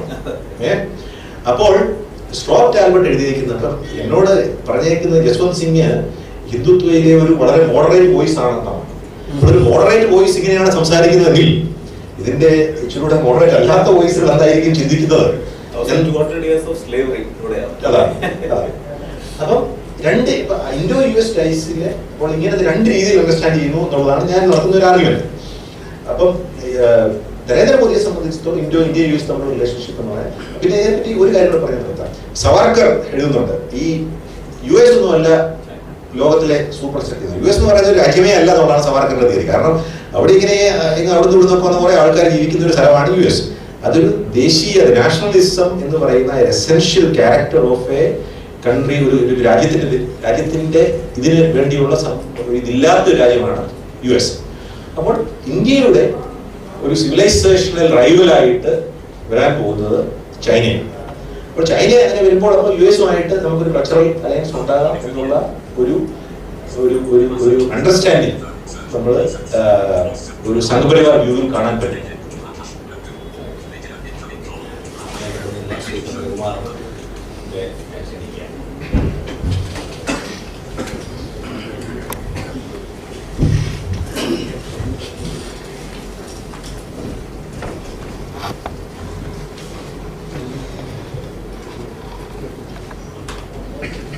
സുഹൃത്തുക്കളെ, ആദ്യമേ തുടക്കത്തിൽ തന്നെ പറയട്ടെ, വർഗീസിന്റെ പുസ്തകം എനിക്ക് വളരെ ഇഷ്ടപ്പെട്ടു വായിച്ചപ്പോൾ. What I like best is this, that that the usual esoteric character of discourses on strategy, അത് മാറ്റി നിർത്തിയത് he could bring it to a popular level, and I think it's a sensible thing, because what is lacking in India is also this, that that people don't have a sense of immediacy about it, these strategic discourses in the country. And I think that it is very important, because India is developing so fast that there is no single sphere of national life which is unconnected with strategy. So it is very important. രണ്ട് മൂന്ന് കാര്യങ്ങൾ വളരെ ചുരുക്കത്തിൽ ഞാൻ പറയാമെന്ന് വിചാരിച്ചു. അത് തുടങ്ങുന്നത് ഇങ്ങനെയാണെന്ന് പറയട്ടെ. വർഗീസിന്റെ കാഴ്ചപ്പാടിലുള്ളത്, വർഗീസിന് നമ്മളെക്കാട്ടിലും ഒരു വലിയ അഡ്വാൻറ്റേജ് ഉണ്ടായിരുന്നു. എന്ന് വെച്ചാൽ ഇദ്ദേഹം മോദിയെ വളരെ വർഷങ്ങളായിട്ട് നിരീക്ഷിക്കുന്ന ഒരു മനുഷ്യനായിരുന്നു. നമ്മൾ പലരും 2013 ഇദ്ദേഹത്തെ പ്രൈം മിനിസ്റ്ററിയൽ കാൻഡിഡേറ്റ് ആയിട്ട് കൊണ്ടുവന്നപ്പോഴാണ് ഇദ്ദേഹത്തെ കുറിച്ച് ഈ രീതിയിലെല്ലാം ചിന്തിക്കാൻ തുടങ്ങിയത്. പക്ഷേ വർഗീസിന് മുമ്പും അഹമ്മദാബാദിലിരിക്കുന്ന സമയവും ഇദ്ദേഹത്തെ നിരീക്ഷിച്ച് ഇദ്ദേഹത്തെ കുറിച്ച് വ്യക്തമായിട്ടുള്ള ചില ഐഡിയാസ് വർഗീസിനുണ്ട്. അതിന് അഡ്വാൻറ്റേജസ് ഉണ്ട്, ഡിസഡ്വാൻറ്റേജസ് ഉണ്ട്. ഡിസഡ്വാൻറ്റേജ് ആണ് എന്നെ സംബന്ധിച്ചിടത്തോളം കൂടുതൽ പ്രസക്തിയുള്ളത് ഇവിടെ. അതിൽ ഡിസഡ്വാൻറ്റേജ് ആയിട്ട് ഞാൻ കാണുന്നത് ഒരു ഓവർ ഇന്റർപ്രിട്ടേഷന്റെ സാധ്യത ഉണ്ടാകാം. അപ്പോൾ ഞാൻ ട്രംപും മോദിയുമായിട്ട് അതിലോട്ട് കടക്കുകയാണ്. എൻ്റെ അഭിപ്രായത്തിൽ ഈ നമ്മൾക്ക് ഇന്റലക്ച്വൽ ടേംസിൽ പല പാരലലും ഡ്രോ ചെയ്യാമെന്നുണ്ടെങ്കിലും അമേരിക്കയിലെ ക്രൈസിസും ഇന്ത്യയിൽ 2014 നടന്നതും തമ്മിൽ ഫണ്ടമെന്റലായിട്ട് ചില വ്യത്യാസങ്ങളുണ്ട്. ഒന്നാമത്, അമേരിക്കയിലുള്ളത് ഒരു സിസ്റ്റമിക് ക്രൈസിസ് ആയിരുന്നു. ആ സിസ്റ്റമിക് ക്രൈസിസ് എന്ന് പറഞ്ഞാൽ 1980 ഞാൻ സോവിയറ്റ് യൂണിയനിൽ തകരുന്ന സമയത്ത്, ഞാൻ അവിടെ എംബസിയിൽ ഉണ്ടായിരുന്ന സമയത്ത്, അന്ന് 1989 ഇറങ്ങിയ ഒരു പുസ്തകമുണ്ട്, പോൾ കെന്നഡിയുടെ rise and fall of the great powers. അതില് സോവിയറ്റ് യൂണിയൻ കൊളാപ്സിന് അതിന് മുമ്പ് എഴുതിയ പുസ്തകമാണ് അദ്ദേഹം, തൊട്ട് മുമ്പ് എഴുതിയ പുസ്തകമാണ് അദ്ദേഹം എഴുതിയത്. ഈ യൂണിവേഴ്സിറ്റിയിലെ പ്രൊഫസറായിരുന്നു, വളരെ പ്രശസ്തനായ ഹിസ്റ്റോറിയനാണ്. അപ്പം അദ്ദേഹം അതിന് സമർത്ഥിച്ചിരുന്നത് ഇക്കോണമിയും സ്ട്രാറ്റജിയും തമ്മിൽ ഉള്ള ഒരു ഡിസ്കണക്ട് ഏതെങ്കിലും ചരിത്രത്തിൽ എപ്പോഴെങ്കിലും ഉണ്ടായിട്ടുണ്ടെങ്കിൽ that led to the fall of the great power of that time. 5-6 cases analyse ചെയ്തുകൊണ്ടാണ്. അതുകൊണ്ട് അദ്ദേഹം സമർത്ഥിച്ചത് അമേരിക്ക ഏതാണ്ട് അത്തരത്തിലുള്ള ഒരു തകർച്ചയുടെ വക്കിൽ നിൽക്കുകയാണ്, because of over militarization of foreign policy and an imperial overstretch. അത് ഞാൻ അന്ന് വളരെ ശ്രദ്ധയാർജിച്ച ഒരു പുസ്തകമാണ്, ഇന്നും എല്ലാവരും വായിക്കുന്നുണ്ട്, അങ്ങനത്തെ ഒരു പുസ്തകമാണ്. അപ്പോൾ അമേരിക്കയിലെ ക്രൈസിസ് അതാണ്. ട്രംപ് ഇങ്ങനെ ബൊംബാസ്റ്റിക് ആയിട്ടുള്ള ഒരു വ്യക്തിയാണെന്നുള്ള നിലയിൽ ഇപ്പോൾ അമേരിക്കയിൽ അദ്ദേഹം എന്ത് പറഞ്ഞാലും, നല്ല കാര്യം പറഞ്ഞാലും ചീത്ത കാര്യം പറഞ്ഞാലും അദ്ദേഹത്തെ പരിഹസിക്കുക, പഴി പറയുക, അങ്ങനെയുള്ള ഒരു വലിയൊരു സിവിൽ വാർ കണ്ടീഷൻ ആണല്ലോ ഇപ്പോൾ അമേരിക്കയിലുള്ളത്. അപ്പൊ അതിനെ മാറ്റി നിർത്തി നമ്മൾ നോക്കുമ്പോൾ എന്റെ കയ്യിലൊരു ഡോക്യുമെന്റ് ഉണ്ട്. 1980 റൊണാൾഡ് റീഗൻ പ്രസിഡന്റ് ആവുന്ന സമയത്ത് ഇദ്ദേഹം ഒരു ബിസിനസ്സുകാരൻ മാത്രമായിരുന്നു. അദ്ദേഹം ന്യൂയോർക്ക് ടൈംസിൽ $98,000 സ്വന്തം പോക്കറ്റിൽ നിന്ന് ചെലവാക്കി ഒരു പേജ്, ഒരു ഫുൾ അഡ്വർടൈസ്മെന്റ് എടുത്ത് ഇദ്ദേഹം ഒരു ഡോക്യുമെന്റ് പ്രസിദ്ധീകരിച്ചു, ഇദ്ദേഹത്തിന്റെ തന്നെ ആയിട്ടുള്ളത്. തെരഞ്ഞെടുപ്പിലെ ക്യാമ്പയിൻ സമയത്ത് ഇദ്ദേഹം വാഷിംഗ്ടൺ പോസ്റ്റിലാണ് ആദ്യമായിട്ട്, ഇദ്ദേഹത്തെ വാഷിംഗ്ടൺ പോസ്റ്റിന്റെ എഡിറ്റോറിയൽ ബോർഡിലാണ് ആദ്യമായിട്ട് വിദേശ നയത്തെ കുറിച്ച് വളരെ ദീർഘമായിട്ട് ഇദ്ദേഹം സംസാരിച്ചത്. അന്ന് അദ്ദേഹം സംസാരിച്ചതും ഈ 1980 ഈ ഡോക്യുമെന്റ് നോക്കുകയാണെങ്കിൽ സത്യത്തിൽ ഈ ആശയങ്ങളൊക്കെ ഈ മനുഷ്യൻ 1980 ഉണ്ടായിരുന്നു. അന്ന് അദ്ദേഹം 40 വയസ്സോട്ടുള്ള മനുഷ്യനായിരുന്നു. അപ്പോൾ കുട്ടിക്കാലമൊന്നും അല്ല. ഇതിനെക്കുറിച്ച് ചിന്തിച്ച് വ്യക്തമായിട്ടുള്ള ചില ആശയങ്ങൾ അദ്ദേഹത്തിനുണ്ടായിരുന്നു. ആ സമയത്ത് ഈ പോൾ കെന്നഡിയുടെ പുസ്തകം വരുന്ന സമയമാണ്. അപ്പോൾ ചിന്തിക്കുന്ന ആളുകൾക്ക് ഒരു തരത്തിലൊരു ഭയം തോന്നി തുടങ്ങി. ഇദ്ദേഹം പറഞ്ഞിരിക്കുന്നതിലെ പ്രധാനപ്പെട്ട കാര്യം, ഇങ്ങനെയുള്ള യുദ്ധങ്ങളിലൊന്നും അമേരിക്ക കടക്കരുത്, വെളിയിൽ അകത്ത് സ്ട്രാറ്റജിക് ഓട്ടോണമി കണ്ടിട്ടുള്ളത്. സ്ട്രാറ്റജിക് ഓട്ടോണമി എല്ലാവരും എല്ലാ കാലത്തും നമ്മളുടെ എല്ലാ സർക്കാരും പ്രാക്ടീസ് ചെയ്തിരുന്ന കാര്യമാണ്. ഇപ്പോൾ നരേന്ദ്രമോദിയും പ്രാക്ടീസ് ചെയ്യുന്നുണ്ട് സ്ട്രാറ്റജിക് ഓട്ടോണമി. ഉദാഹരണമായി ഒരുപാട് ഉദാഹരണങ്ങൾ പറയാം, സമയമില്ലാത്തതുകൊണ്ട് ഞാൻ പറയുന്നില്ല. അപ്പൊ അതുകൊണ്ട് ഈ ഫോറിൻ പോളിസിയുടെ ഫ്ലോ, ഓവറോൾ ഫ്ലോ വളരെ വലുതായിട്ടൊന്നും മാറിയിട്ടില്ല. അത് അവതരിപ്പിക്കുന്ന ശൈലിയും നാട്ടില് അതിനെ ഇന്റർപ്രറ്റ് ചെയ്ത് കൊടുക്കുന്നതും ലോകരംഗത്ത് അതിനെ കൈകാര്യം ചെയ്യുന്ന രീതിയിൽ മാറ്റമുണ്ടെന്നുണ്ടെങ്കിൽ ഉള്ളടക്കത്തിൽ വലുതായിട്ടുള്ള മാറ്റങ്ങളൊന്നും ഇല്ല. പാകിസ്ഥാനുള്ള ഒരു നയത്തിലും it was actually as hard as nail. Manmohan Singh ഇതിന്റെ സമയത്ത് ഉണ്ടായിരുന്നതും കാശ്മീർ വിട്ടുകൊടുക്കുന്ന ഒരു പ്രശ്നവും ഒരു കാലത്തും ഉണ്ടായിട്ടില്ല. ഒരു ഇന്ത്യൻ നേതാവിന്റെ മനസ്സിലും അത്തരത്തിലുള്ള ചിന്താഗതി ഉണ്ടായിരുന്നിട്ടില്ല. അപ്പോൾ ഒരു വിട്ടുവീഴ്ച ഇല്ലാത്ത തരത്തിലുള്ള ഒരു കടുത്ത നിലപാട് തന്നെ ചൈനയോടും നമ്മൾ തുടർന്നുകൊണ്ടിരുന്നു. ഇതൊക്കെ തന്നെയായിരുന്നു അമേരിക്കയോടും നമ്മൾക്ക് ഇത്തരത്തിലുള്ള ഒരു സമീപനമാണ് സ്വാതന്ത്ര്യം കിട്ടിയതിന് ശേഷം നെഹ്റുവിന്റെ സമയത്ത് പോലും ഉണ്ടായിരുന്നത്. അവർക്ക് നമ്മളെ മനസ്സിലാക്കാൻ ബുദ്ധിമുട്ടുണ്ടായിരുന്നു. അത് കാരണമാണ് ആ ബന്ധം മുന്നോട്ട് പോകുന്നതിന് വലിയ തടസ്സങ്ങൾ ഉണ്ടായത്. അത് കാരണമാണ്, അതായത് നമ്മൾ അവരുടെ രീതിയിൽ അവരുടെ കൂടെ നിൽക്കണം, ഇല്ലെന്നുണ്ടെങ്കിൽ അവർക്കെതിരാണ് എന്നുള്ള ഒരു രീതിയിൽ അവർ ചിന്തിച്ചപ്പോൾ അതിൽ നിന്നുള്ള കുഴപ്പങ്ങളാണ് ഉണ്ടായത് ആ ബന്ധത്തിൽ. ഈ ഹിന്ദുത്വ സ്ട്രാറ്റജിക് ഡോക്ട്രിനിലുള്ള പ്രധാനപ്പെട്ട എന്റെ പ്രശ്നം ഇതാണ്. ഹിന്ദുത്വ സ്ട്രാറ്റജിക് ഡോക്ട്രിൻ എന്നുള്ളതില് അവർക്ക് ഇന്ത്യയിലെ രാഷ്ട്രീയ രംഗത്ത് മുതലെടുക്കാൻ വേണ്ടി ഇത്തരത്തിലുള്ള വലിയ ബൊംബാസ്റ്റിക് ആയിട്ട് ഇതിനെല്ലാം അവതരിപ്പിക്കാമെന്നുണ്ടെന്നുണ്ടെങ്കിലും ഇത് പ്രാക്ടിക്കൽ പ്ലെയിനില് ഒട്ടും റിയലിസ്റ്റിക് അല്ല.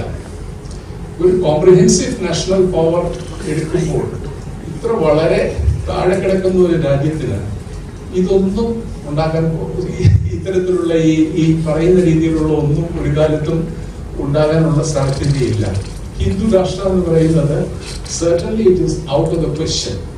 ഈ വെസ്റ്റ്ഫാലിയൻ പ്രിൻസിപ്പിൾസ് അനുസരിച്ച് വന്നിട്ടുള്ള നേഷൻ സ്റ്റേറ്റ്സ് നമ്മുടെ ചുറ്റുമിരിക്കുന്നത് അവരുടെ മനസ്സമ്മതമില്ലാതെ ഒന്നും ഒരു ഹിന്ദു രാഷ്ട്രം ഉണ്ടാക്കാൻ പോകുന്നില്ല. അപ്പൊ എന്തുകൊണ്ടാണ് ഇതിന് അവതരിപ്പിക്കുന്നതിന്റെ കാര്യം, ഇത്തരത്തിലുള്ള ഒരു സ്ട്രാറ്റജിക് ഡോക്ട്രിൻ അവതരിപ്പിക്കുന്നതിന്റെ കാര്യം എന്താണെന്ന് മനസ്സിലാക്കണം. ഇത് നാട്ടിൽ ഒരു വലിയ ഒരു തരംഗം ഉണ്ടാക്കുന്നതിന് വേണ്ടിയാണ്.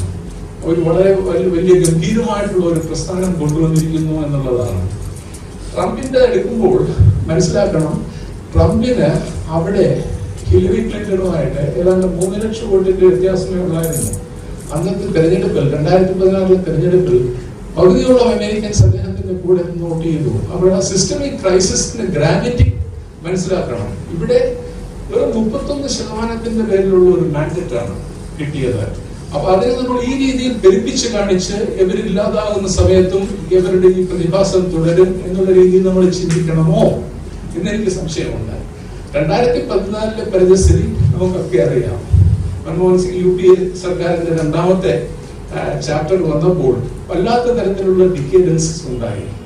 ആളുകൾ പൊറുതും മുട്ടി ഓൾട്ടർനേറ്റീവായിട്ട് അപ്പോൾ ഇദ്ദേഹത്തെ അവതരിപ്പിച്ചത് വളരെ ആകർഷകമായ രീതിയിലുള്ള ഒരു നല്ല പാക്കേജിലാണ് അവർ അവതരിപ്പിച്ചത്. അതിന്റെ പേരിൽ പലരും ആകർഷിതരായി ഇദ്ദേഹത്തിന്റെ കൂടെ പോയി. പക്ഷെ ഇതൊരു പ്രസ്ഥാനമായിട്ട് മുന്നോട്ട് പോകണമെന്നുണ്ടെങ്കിൽ ഇത് പ്രാക്ടിക്കൽ ലെവലിൽ ഇംപ്ലിമെന്റ് ചെയ്യാവുന്ന ഒരു ഡോക്ടറിനാണെന്ന് നമ്മൾ ആലോചിക്കണം. ഇത് ഇംപ്ലിമെന്റ് ചെയ്യാവുന്ന ഒരു ഡോക്ടറിനല്ല. എന്റെ ഫീൽഡിൽ ഫോറിൻ പോളിസിയിൽ എടുക്കുകയാണെങ്കിൽ അല്ല. അതുപോലെ തന്നെയാണെങ്കിൽ ഇന്ത്യയിൽ തന്നെ എടുക്കുമ്പോൾ ഒരു കോംപ്രഹെൻസീവ് നാഷണൽ പവർ ഒന്ന് ചിന്തിച്ച് നോക്കണമേ. ഒരു 180 മില്യൺ മുസ്ലിംകൾ ഇന്ത്യയിലുണ്ട്. അവർ ഇൻക്ലൂസീവായിട്ടല്ലാത്ത ഒരു പദ്ധതി, ദേശീയ പദ്ധതിയിൽ നമ്മൾക്ക് ഏത് രീതിയിലാണ് ഓപ്റ്റിമലായിട്ട് നമുക്ക് പെർഫോം ചെയ്യാൻ പറ്റുന്നത്? ഓപ്റ്റിമലായിട്ട് നമുക്ക് പെർഫോം ചെയ്യാൻ പറ്റില്ല. അപ്പോൾ അവർ തന്നെ അതുകൊണ്ട് മാറ്റങ്ങൾ വേണ്ടി വരും. ഈ ഡോക്ടർ ഇപ്പോൾ പറയുന്നത്, ഈ കാലത്ത് പറയുന്നത്, അവര് ഡിഫറൻഷിയേറ്റ് ചെയ്യാൻ വേണ്ടിയുള്ള ഒരു തന്ത്രമായിട്ടാണ് ഞാൻ ഇത് കാണുന്നത്. ഇതിന് വില പോവുകയല്ല. അങ്ങനെ ഇത് നമ്മൾ അങ്ങനെ ഭയപ്പെടുത്ത ആവശ്യവുമില്ല. ഇത് കുറച്ചു കാലം കഴിയുന്ന സമയത്ത് ഈ നരേന്ദ്രമോദി ഇല്ലാതാവുമ്പോഴും ട്രംപ് ഇല്ലാതാവുമ്പോഴും ഇത് ട്രംപിൻ്റെത് തുടരുമെന്നുള്ളതിൽ എനിക്ക് വളരെ വലിയ സംശയമുണ്ട്. അമേരിക്കയിൽ ഇപ്പോഴത്തെ ഡിസ്കോഴ്സസ് വായിക്കുകയാണെങ്കിൽ വളരെ വ്യക്തമാണ്. അത് ഇദ്ദേഹത്തോടുകൂടി ഇത്തരത്തിലുള്ള ഒരു പ്രതിഭാസം അവസാനിക്കാനുള്ള സാധ്യതയാണെന്നുള്ളതാണ് ഞാൻ കാണുന്നത്. അവസാനം എനിക്ക് പറയാനുള്ളത്, ഈ പേഴ്സണാലിറ്റീസിനെ പ്രാധാന്യം കൊടുത്തുകൊണ്ടുള്ള ഒരു interpretation of politics and history, അത് എത്രത്തോളം ശരിയാണെന്നുള്ളതിൽ എനിക്ക് സന്ദേഹമുണ്ട്. എന്റെ ചിന്താഗതിയിൽ ഇതൊക്കെ വളരെ വലിയ ഹിസ്റ്റോറിക്കൽ ഫോഴ്സസും പലതരത്തിലുള്ള ഫാക്ടേഴ്സിന്റെ ഇന്റർപ്ലേയാണ് നടക്കുന്നത്.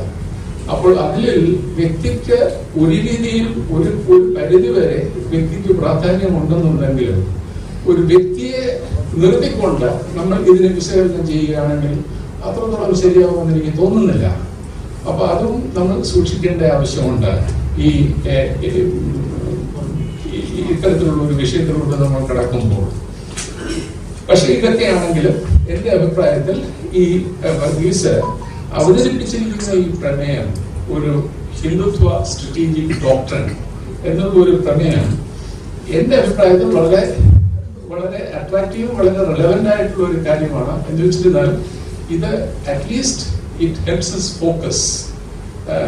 ഇത് എന്താണ് നമ്മൾ ഇപ്പോൾ കൺഫ്രണ്ട് ചെയ്യുന്നതിനെ കുറിച്ച്, especially in these times when we are again going to make a choice, an important choice and ഒരു ഇൻഫ്ലക്ഷൻ പോയിന്റ് വന്നിരിക്കുകയാണ് ഇന്ത്യൻ പോളിറ്റിക്സിൽ. അതിന് നമ്മളെ it kind of shakes us up as to what is at stake. പക്ഷേ ഞാൻ conclude ചെയ്യുന്നത്, I will be skeptical about the durability of this kind of a process, especially in a country like ours with such diversity, pluralism, and with so many infirmities. In fact, there are people who say that we could even be categorized as a failing state. അപ്പോൾ ഇത്തരത്തിലുള്ള realities ഉണ്ട്. ഈ പാകിസ്ഥാനുമായിട്ടുള്ള ഇപ്പോഴത്തെ കൺഫ്രണ്ടേഷനിൽ തന്നെ എന്താണ് വ്യക്തമാകുന്നത്? That you can talk about that we will go and strike them, etc. You can talk about it like this. പക്ഷേ when it comes to that strike will have a retaliation, and it will touch a threshold where that retaliation is not going to be acceptable. It will be prohibitively expensive. അപ്പോൾ ഇത്തരത്തിലുള്ള realities പലതുമുണ്ട് നമ്മളുടെ ഇന്നത്തെ സാഹചര്യത്തിൽ എന്നാണ് എൻ്റെ അഭിപ്രായം. Thank you. This can respond to what he said. Then we will open the floor. So, thank you, Ambassador, for a very thoughtful and very generous remark. That you made. I greatly value your opinion, and I've been a student of all what you write. So I'm very privileged that you found time to read the book and make this remark. So I'll make two quick points in response to what you said. So, in fact, I'm broadly in agreement with what you say. In fact, though you said that you have disagreements with the book, I would actually say that you are not really disagreeing with what I'm saying here, because so one is a doctrine, the other is whether that is possible or feasible. Understood. Yeah. So doctrine, I mean, whether the CPM believes in revolution, yes. But now, whether the Kerala CPM government is actually bringing in revolution as Marx has written, that's a different issue. Same applies to everything, whether it is Gandhism, anything that you take. See, we say that this is what we want to achieve, this is our worldview, this is what our beliefs are. And then, depending on the amount of political power that we can gather, we try to implement them. So that, in fact, some of these quotes that I try to, I call out are from none other than Vajpayee, who himself has made these kind of statements like Modi is making. So essentially he's saying that, okay, India, Pakistan problem is a Hindu-Muslim problem. This is being stated, not stated, written by none other than the moderate A.B. Vajpayee. So there are multiple reasons why the Vajpayee government did not actually pursue that strategy of any kind. When you have a political power, you have the political power to pursue to some extent, you try to expand the policy realm to the extent that you can do according to your doctrine. Now, some of the issues, for example, forget Pakistan, the Citizenship Act amendment. It is a very clear policy implementation of the belief that India is a Hindu country. You are saying that, okay, there is a first right of Indian citizenship if you are a refugee and if you are a Hindu or if you are non-Muslim. That is amendment. So it is a move that is made by the, so there are many policies. So anyway, the point being that there is a doctrine and there are attempts to put that into policy to the extent that this. And the other question is personality and how much weightage we should give to an individual's political views when we analyze political trends and processes, which I take correctly. That is actually one reason why I try to locate Modi's utterances and his policies in a broader context. When Modi is saying something, he may have a style of delivering something and saying something, but you have to understand that statement within the context of a larger universe of the political philosophy that he himself claims to be his.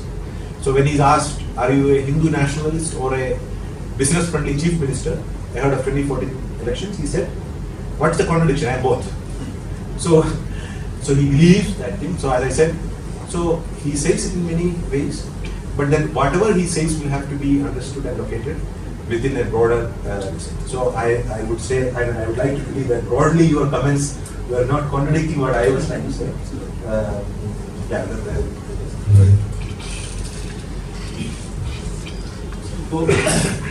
ഇനി ഇത് സദസ്സിനുള്ള സമയമാണ്.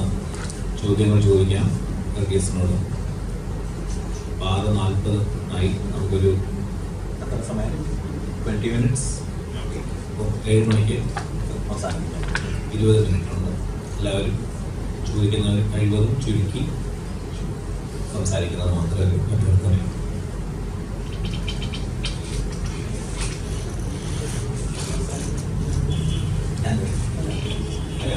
രണ്ടുപേരോട് ഞാൻ ഒരാളോട് രണ്ടുപേരോട് ചോദിക്കാം.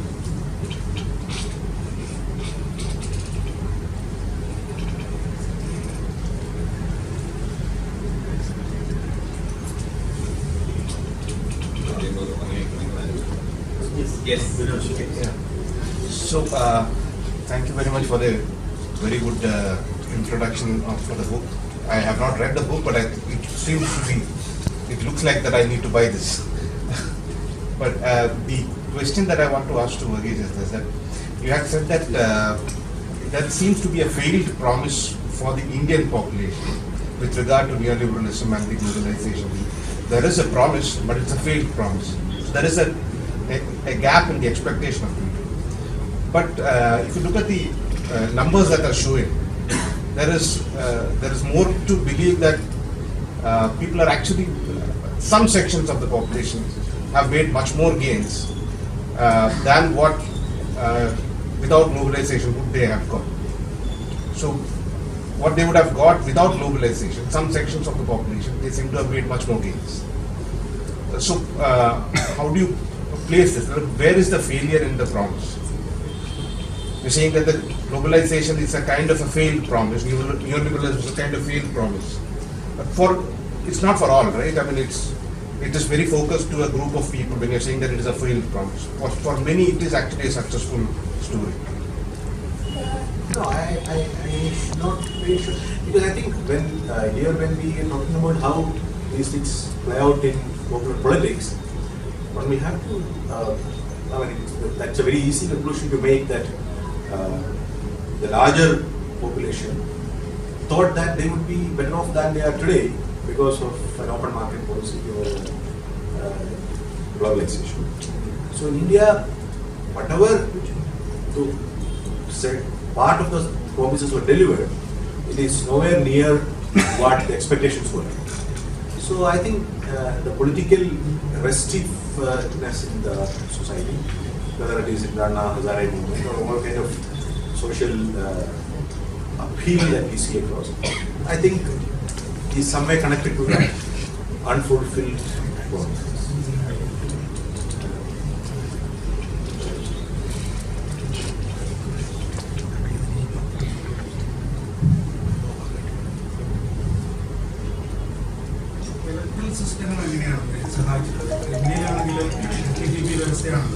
എന്ത് സിസ്റ്റമാണ്? Electoral systems തികച്ചും വ്യത്യസ്തതയുള്ള electoral systems ആണ് ഇന്ത്യയിലും അമേരിക്കയിലും പ്രാക്ടീസ് ചെയ്യുന്നത്. നമ്മൾ ഏത് അടിസ്ഥാനത്തിലാണ് ഞാൻ പറയുന്നത്, ഇൻഡിവിജ്വലിസ്റ്റിക് ആയിട്ടല്ല, അല്ലാതെ തന്നെ കാണുമ്പോൾ രണ്ട് നേതാക്കൾ ഒരു ഇലക്ട്രൽ സിസ്റ്റത്തിൽ ഉയർന്നു വരുന്ന ചില മാനിപ്പുലേറ്റീവ് പവേഴ്സോട് ഉപയോഗിച്ചിട്ടാണ് ഉയർന്നു വരുന്നത്.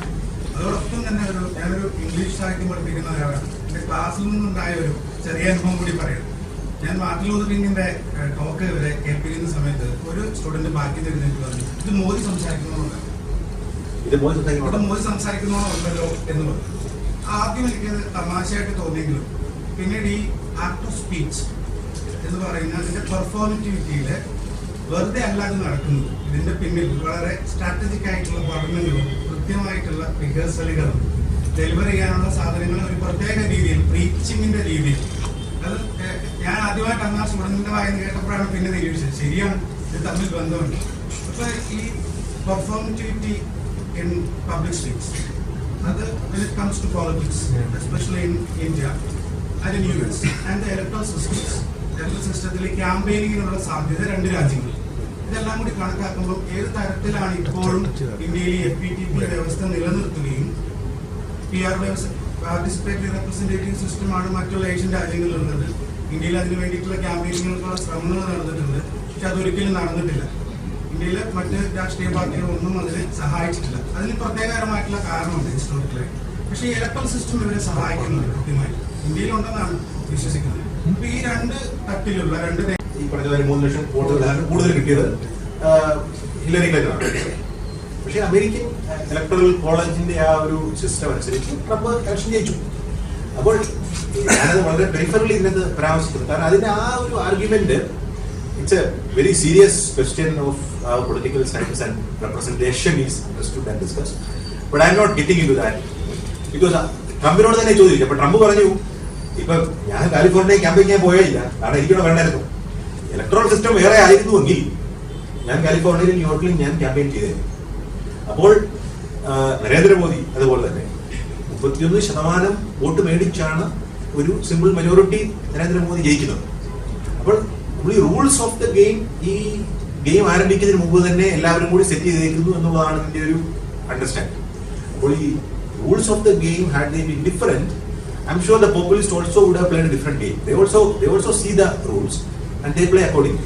So ട്രംപ് അവസാന ദിവസം ചെയ്തതെന്ന് പറഞ്ഞാൽ, അവസാന ഒരാഴ്ച എന്ന് പറഞ്ഞാൽ, ഈ ക്രിട്ടിക്കൽ ആയിട്ടുള്ള സ്റ്റേറ്റ്സ് ഓരോ വോട്ടിന് വെച്ച് ജയിച്ചാലും ഒറ്റ വോട്ടിന് വെച്ച് ജയിച്ചാലും ഈ ഇലക്ട്രൽ കോളേജ് വോട്ട് മൊത്തം ട്രംപിന്റെ പട്ടിയിൽ വീഴുകയും, ഇപ്പൊ വേറെ ന്യൂയോർക്ക് അല്ലെങ്കിൽ കാലിഫോർണിയ പോലെ വലിയ പോപ്പുലസ് ആയിട്ടുള്ള സ്റ്റേറ്റിൽ ഹില്ലറി ക്ലിന്റന് 10 ലക്ഷം വോട്ടിന്റെ ഭൂരിപക്ഷം കിട്ടിയാലും അവിടുത്തെ ഓരോ വോട്ടിന് ജയിച്ചാലും 10 ലക്ഷം വോട്ടിന് ജയിച്ചാലും ഓവറോൾ ഇമ്പാക്ട് എന്ന് പറഞ്ഞാൽ it is same. But I am not an expert on that part of it, but I take your point. I will not make a comment on it.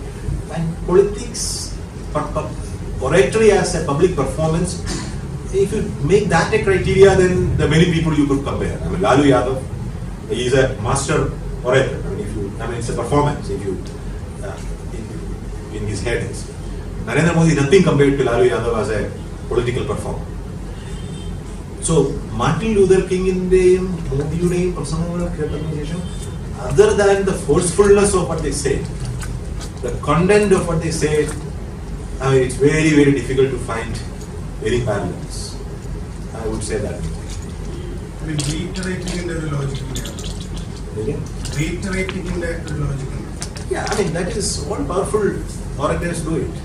So that is only a technique or a tool of public oratory. So religion is reiterating. So religion, God saying Gandhi vaayachadu Bhagavad-Gita. Renduperum manasilakkiyadum present cheyadum different aanu. God say എന്തുകൊണ്ട് ഗാന്ധിയെ കൊന്നു എന്നുള്ളതിന്റെ എല്ലാവിധമായ ഉദാഹരണങ്ങളും അദ്ദേഹം കൊടുത്തിരിക്കുന്നത് ഭഗവത്ഗീതയിലാണ്. How can you say that this is a doctrine? When you say doctrine, it's a very profound expression. A doctrine. A doctrine is something which is very well thought out, and we assume that that it has going to be having a durability. And in fact, many people here who spoke, assume that there is going to be a durability. That is my problem with it, because I have a feeling that Modi's a large part of Modi's persona is theatrics.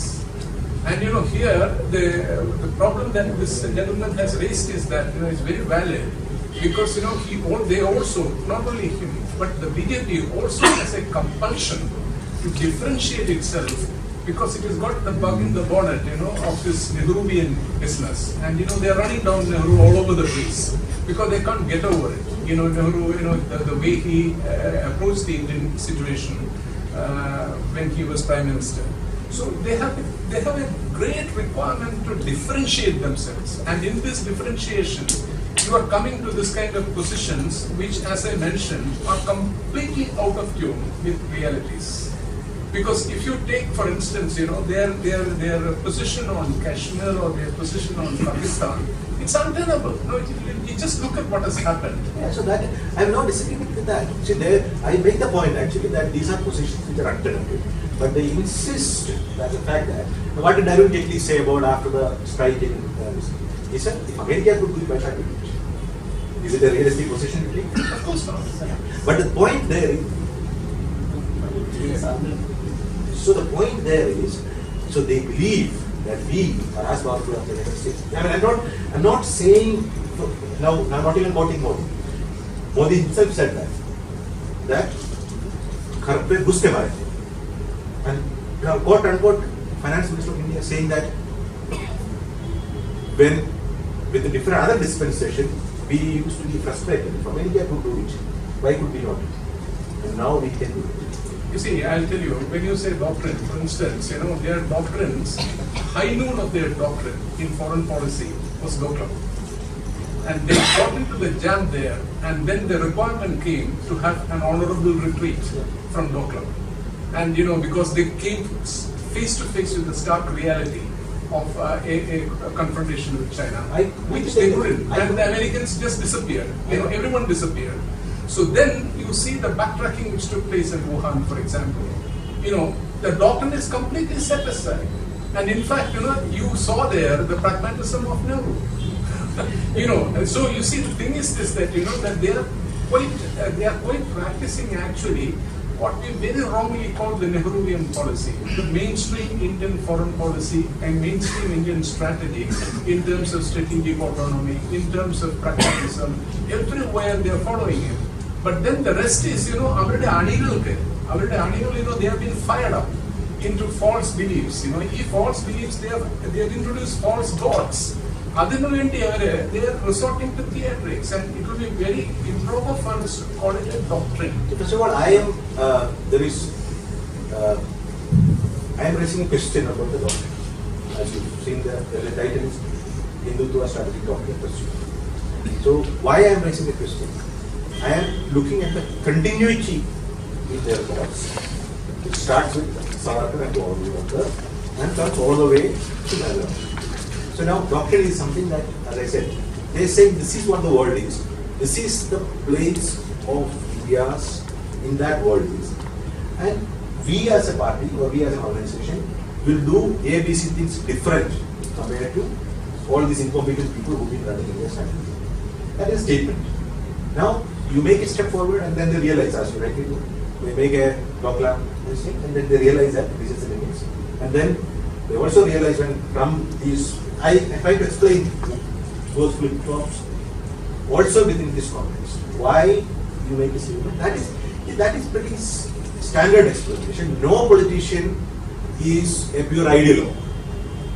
No politician is a mere opportunist. So politics, when you conduct it in power, you try to negotiate between what your beliefs are and what is possible. That is applicable to everybody, whether you are a communal person or a Marxist or a Gandhian or whoever you are. Now, for all you care, you don't know whether Ashok Gehlot believes in cow protection. But the first thing that he did is that setting up so he is responding to the limitations of structure. So, as I said, I completely take your point that nothing much has really changed in terms of strategy.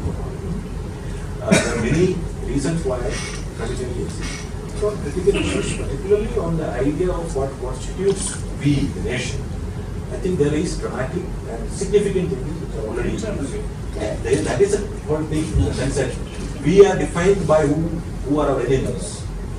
But whatever you say about the doctrine represents practicality or declare to be, just whatever. The point is that this doctrine is quite in line with the overall right fascist doctrine, universal doctrine, with a Hindu character. Yeah, absolutely, because it's the same thing. Most of these 11 points that you said are absolutely valid. When you take into consideration the kind of experience we had with fascism of any kind, of the harking back to a glorious past, and seeing the other. So everything is there. Only thing. So doctrine is real. Doctrine has wrought havoc in history. So this doctrine is quite very much alive. Whether this is something which they are making it for convenience, or whether that is going to have a full sort of manifestation is another point. But the doctrine is real, and this is exactly the doctrine that have been tried and tested before. And now, what Modi and the entire Hindutva Parivar is putting forward is exactly the same. But as he said, this doctrine will have its own nemesis from within as well as outside. And that is exactly what happened to the other fascists also. And that is a danger also. So because you start off with a belief that you are actually insulated from the reality. When you are saying that if America can go and hit Osama, we are as powerful. So the realism is being blinded by an ideology that we are superpower. Another point, as Ambassador mentioned, civilization. Peru was an admirer of Indian civilization. Though, unlike the Hindutva propaganda, discovery of India is all about Indian civilization and Hinduism and Bhagavad Gita. Hindutva was also not discovered by BJP and themselves. It was there in the Congress party also. There's a soft Hindutva all through was there. Soft Hindutva, that is a different word. Somebody has defined Hindutva, what is Hindutva. There is a book, he defines what is Hindutva. So that is the patent. So you can't really steal that from them. But that has been always there in the nationalist movement. Exactly. So if you can actually, whether Mahatma Gandhi was a soft Hindutva, it's a very difficult question. I think that we are not going there. Yeah. The idea of civilization, Nehru's civilization and understanding of India's civilization is very emphatic that Islam is part of Indian civilization. Very much. So that is a remarkable differentiation that Savarkar makes, and it is carried on through the 75 years of writing, and whatever policies that they can implement right here today are given. Now, whether it is a wise thing, whether it's a feasible thing, whether it's a sustainable thing, whether you can have 18 million people as some kind of a, those are questions of wisdom you are talking about. Assuming that wisdom. There's a clear ideological apparatus behind all this. That's only point. So when you are talking about communism, you are telling that it is because of systemic factors. It is systemic factors. No, but regarding Modism, why are you telling that it is not systemic? Because at least at popular level, there is a residue one to a certain extent. both these are comparing. So why it is not systematic and other one is? You see, you didn't understand me properly, or I didn't explain properly. When I said, that the Indian circumstances where Modi appeared as a phenomenon and the American situation are radically different. That's what I was trying to say. In America, there is a systemic crisis, I said. There's a systemic crisis. And I mentioned about Professor Paul Kennedy's book. Yes, and that is about this aspect, that wherever his thesis was that if wherever there is in human history, in the ebb and flow of human history through centuries, whenever there is a disconnect which has appeared between economy and strategy, that power falls, it collapses, it weakens and collapses. And in 1980, when everyone was focused on Soviet Union's future, Professor Kennedy said that what is to be really one has to be afraid of is about America's future. And that was the time I mentioned at that time, because that was the time that Trump came up with this thesis, and I got it with me. All the things he is saying today were there. So there is a systemic crisis which produced Trump. But I don't think that sort of a comparable situation was there in 2014. We had Connell, Scam and Kudi and all the rest of it. And in that sort of a situation, this came up. And Congress parties, the kind of slow, steady drain of ideology from the Congress party's political platform. I'm not saying it was a genuine platform, but there was still a certain drain of ideology. It became a de-ideologized party at that time. So this set of circumstances produced Modi. That's what I said.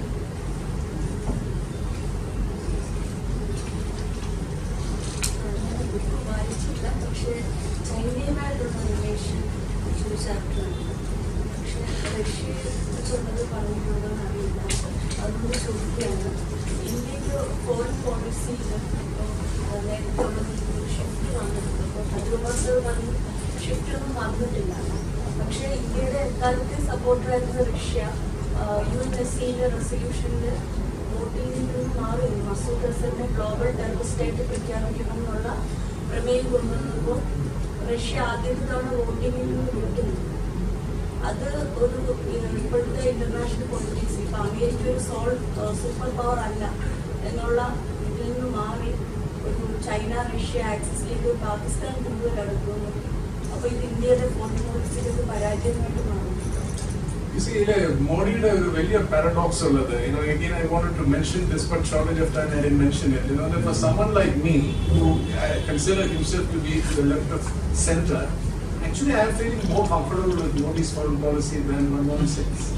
It's a paradox, but that's how it is. Because I think in the recent times, if you look at the last 15 years or something, certainly in the post-World War era, India has never defined its strategic autonomy in this sort of a sharp way that Modi has been. And Modi has practiced it. And I found it extremely attractive. For example, the atrophy that you mentioned about India's relationship with the Russians is a legacy of Congress rule. And Modi has corrected it. Modi has corrected it to a point in DSP and കാണിക്കുന്നതിന്റെ പറയിലുള്ള drama നടക്കുന്നത് എന്താണെന്നറിയാമോ? $1 billion ഉള്ള ഒരു rifle factory അമേരിക്കയിൽ start ചെയ്തു, which you may have seen, which means for the Indian armed forces will be using Kalashnikov, the Russian Kalashnikov, like നമ്മുടെ ഈ മറ്റേ BrahMos missile പോലെയുള്ള ഒരു സ്റ്റാൻഡേർഡ് വെപ്പൺ ആണ്. It will just go on now for 30-40 years in the Indian military. Can you imagine? It's a massive Russian connection that is developed there. ഇന്നത്തെ പത്രത്തിൽ വന്നിട്ടുണ്ട്, വളരെ ഇനോക്വസ് ആയിട്ട് 1-2 പത്രങ്ങളിലേ അത് വന്നിട്ടുള്ളൂ. Apollo classile a attack submarine, which no country can give India, but Russians have now given. Now there is a third one which is going, the fourth one which is going to join the Indian Navy, and that is over $3 billion. Americans understand, in a S-400 missile, which you have seen, Americans understand very well that Modi is cherry picking. Modi is, is a left, and everyone is completely wrong to say that that he's sold the country to the Americans, etc. No, you see, the Masood Azhar thing is a different matter. Masood Azhar thing actually shows the Indian impotency vis-a-vis Pakistan. And this pressure campaign business, it serves a purpose. ഞാനത് ചോദിക്കട്ടെ, ഈ മസൂദ് അസർ പാകിസ്ഥാൻ വിട്ട് വെളിയിൽ പോകാൻ തടസ്സപ്പെടുത്തിയതുകൊണ്ട് നമ്മുടെ പ്രശ്നം, കാശ്മീർ പ്രശ്നം പരിഹരിക്കാൻ പോകും. അയാൾ ഇപ്പോഴും ഈ പാകിസ്ഥാൻ വിട്ട് പുറത്ത് പോകുന്നില്ലല്ലോ. So why are we doing that? We are doing that because it is a propagandistic kind of exercise to pressure all the other countries. permanent Security Council ബാക്കി members support ചെയ്യും. You see, the way that you have presented it, we have been able to convey to the domestic audience that there is a criticality about this matter, and what I'm trying to say is that this is a phony subject. There is no criticality. Even if you get this adopted by the United Nations Security Council, it doesn't improve the situation in Kashmir. It doesn't change Pakistan's policy on terrorism. So ഞാൻ ചോദിച്ചത് അതല്ല, ഈ ബാക്കി രാജ്യങ്ങൾ support ചെയ്യുകയും ഇന്ത്യയുടെ സപ്പോർട്ടായിട്ട് നിന്ന് റഷ്യ ആ വോട്ടിങ്ങിൽ നിന്ന് അബ്സ്റ്റെയിൻ ചെയ്യുകയും ചെയ്യുന്നത്. റഷ്യ വോട്ടിൽ നിന്ന് മാറിയിട്ടില്ല. ഞാൻ മനസ്സിലാക്കിയത് നേരെ തിരിച്ചാണ്. Russians are actually working on the Chinese now, and there again it is Modi's achievement. He has stopped the atrophy in the relationship with കഴിഞ്ഞ വർഷം മെയിൽ സോച്ചിയിൽ പോയിട്ട് there is a perceptible difference in the India-Russia relationship, and that is a signal achievement of Modi. എന്നിട്ട് ഈ ഡോക്ടറിനൊക്കെ ഉണ്ടെന്നുണ്ടെങ്കിൽ I don't think there has ever been this sort of a substance injected into India's relationship with West Asian countries that Modi has been able to. It's no joke, to what we are trying to extract from them. And he's been able to do that, and he's got all this Hindutva backlog, etc. But he's able to do that. So that's why I said that the entire point, and then ultimately he reconciled with the tide of history in Nepal. He's learned to live with the fact of life. So that is why I said that, for someone like me, I can't write because it is heresy. So, but the point is, I'm more comfortable. Because there was an enthusiasm in Washington DC when he won that strategic autonomy goes to the Indian Ocean.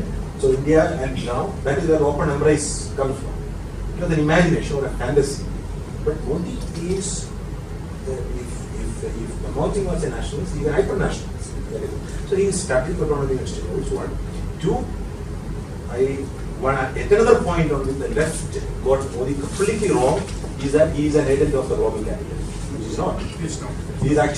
He's taken an open confrontation with the global. Actually, you have a very interesting chapter on that. You've analyzed it very, very well. The economy part. It's very one of the most important parts of your book is that actually. We did not touch, but anyway, I hope you should pick up the book and. That makes him closer to Trump again, because the anti-globalization, internationalism. Anyone has questions? Yeah. So media ignore ചെയ്യുന്ന suppress ചെയ്യുന്ന Trump ഒരു വശം, Modi മീഡിയയെ face ചെയ്യുന്ന ഒരു മാധ്യമപ്രവർത്തകനായ താങ്കൾക്ക് ഇവരെക്കുറിച്ചുള്ള അതേപ്പറ്റി ഞാൻ ചർച്ച ചെയ്യുന്നുണ്ട്. എന്റെ പുസ്തകത്തിന് വേണ്ടി ഞാൻ ശക്തമായ സെയിൽസ് പിച്ച് നടത്തിക്കൊണ്ടിരിക്കുകയാണ്. ട്രംപും മോദിയും വൈറ്റ് ഹൗസിൽ വന്നപ്പോൾ അങ്ങനെയാണ് ട്രംപ് പരിചയപ്പെടുത്തിയത്. ഞങ്ങൾ രണ്ടുപേരും ഞങ്ങൾ രണ്ടുപേരോട് ഏറ്റവും വലിയ സമാനം എന്ന് പറഞ്ഞാൽ നിങ്ങൾക്ക് പോലെയുള്ള മണ്ഡല പത്രക്കാരുമായിട്ട് നമുക്ക് ഏർപ്പാടില്ല. നമ്മൾ ജനങ്ങളുമായി നേരിട്ട് സംസാരിക്കുന്ന എന്നിട്ട് മോദി അപ്പോൾ ഈ വൈറ്റ് ഹൗസിലെ ഈ ഓവൽ ഓഫീസിൽ ബ്രീഫിംഗ് ഫോർമലി തുടങ്ങുന്നതിന് മുമ്പ് ട്രംപ് വളരെ എന്താ പറയുന്നത് ഒരു മലയാളം എനിക്കറിയില്ല, വളരെ ഒരു മോഹഭംഗത്തോടു കൂടിയാണെന്ന് തോന്നുന്നു മോദിയോട് പറയുന്നു ഫാന്റാസ്റ്റിക് പ്രസ്. ട്രംപ് പക്ഷേ രണ്ട് കാര്യം, മോദി പത്രക്കാരുടെ ചോദ്യങ്ങൾ കഴിഞ്ഞ 5 വർഷക്കാലം ഒരു ചോദ്യവും നേരിടാതെ ഇന്ത്യൻ പ്രധാനമന്ത്രിയായി ഒരു ഫുൾ ടൈം പൂർത്തിയാക്കിയ ലോക ചരിത്രത്തിൽ ഒരു ഡെമോക്രസിയിൽ ഉണ്ടാകാത്ത ഒരു സംഭവമാണ്. പത്രക്കാർക്ക് വിരോധമില്ല, അതാണ് എന്റെ. ഒരു ചോദ്യം ചോദിക്കാതെ തന്നെ അദ്ദേഹം മഹാനാണ് എല്ലാ ദിവസവും നമ്മൾ എഴുതി. ട്രംപ് എല്ലാ ദിവസവും പുള്ളിയുടെ ഒരു ഡിഫറെന്റ് ടാക്ടിക്കാണ്. പുള്ളി പത്രക്കാരെ എവിടെ വെച്ച് കണ്ടാലും നിന്ന് 2 ചോദ്യം ചോദിച്ചിട്ട് 2 അങ്ങോട്ട് വെള്ളം പറഞ്ഞ് പുള്ളി അത് കോൺഫ്രണ്ടേഷൻ എല്ലാ ദിവസവും പുള്ളി സീക്ക് ഔട്ട്. ഇപ്പൊ ഈ വലിയ സ്റ്റാഫൊക്കെ കഴിഞ്ഞു പോട്ടെന്ന് പുള്ളി പോലെ ചോദിച്ചിട്ടുണ്ട്. ഡൽഹിയിലെ മീഡിയയെ ഫേസ് ചെയ്യാൻ മോദിക്ക് കഴിയുമായിരുന്നു സാറിന്റെ അഭിപ്രായം? ഡൽഹിയിലെ മീഡിയ പവർഫുൾ ആണ്, അത് എനിക്കറിയാം. നമ്മുടെ ട്രിവാൻഡ്രത്തെ മീഡിയ പോലെ വളരെ പവർഫുൾ ആണ്. അതിനെ ഫേസ് ചെയ്യാൻ ഒറ്റ ദിവസം പോലും മീറ്റ് ചെയ്യാൻ നരേന്ദ്രമോദി കഴിയില്ല. ഇതാണ് എന്റെ അഭിപ്രായം. പറ്റില്ല സർ. ഡൽഹിയിലെ മീഡിയ പേഴ്സൺസിനെ ഫേസ് ചെയ്യാൻ ഒരു മീറ്റ് ദ പ്രസിൽ പോലും മോഡിക്ക് കഴിയില്ല.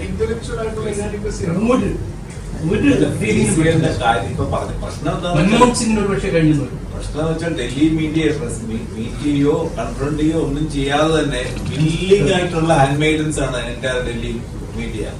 അദ്ദേഹത്തിന് പറയുന്നു, ഇദ്ദേഹത്തിന് വേണ്ടിയിട്ട് ആദ്യം മീഡിയ ഇന്ത്യ ചരിത്രത്തിൽ ആദ്യമായിട്ടാണ് മീഡിയ ഒരാവശ്യം ഇങ്ങോട്ടൊന്നും പറയാതെ തന്നെ ഞങ്ങൾ നിങ്ങളുടെ സ്വന്തം ആൾക്കാരാണെന്ന് ദിവസന്തോറും പറഞ്ഞുകൊണ്ടിരിക്കുന്നത്. അത് വേറെ ഒരു കാലത്തും ഉണ്ടായിട്ടില്ല. So I think we'll wind up if nobody has any questions.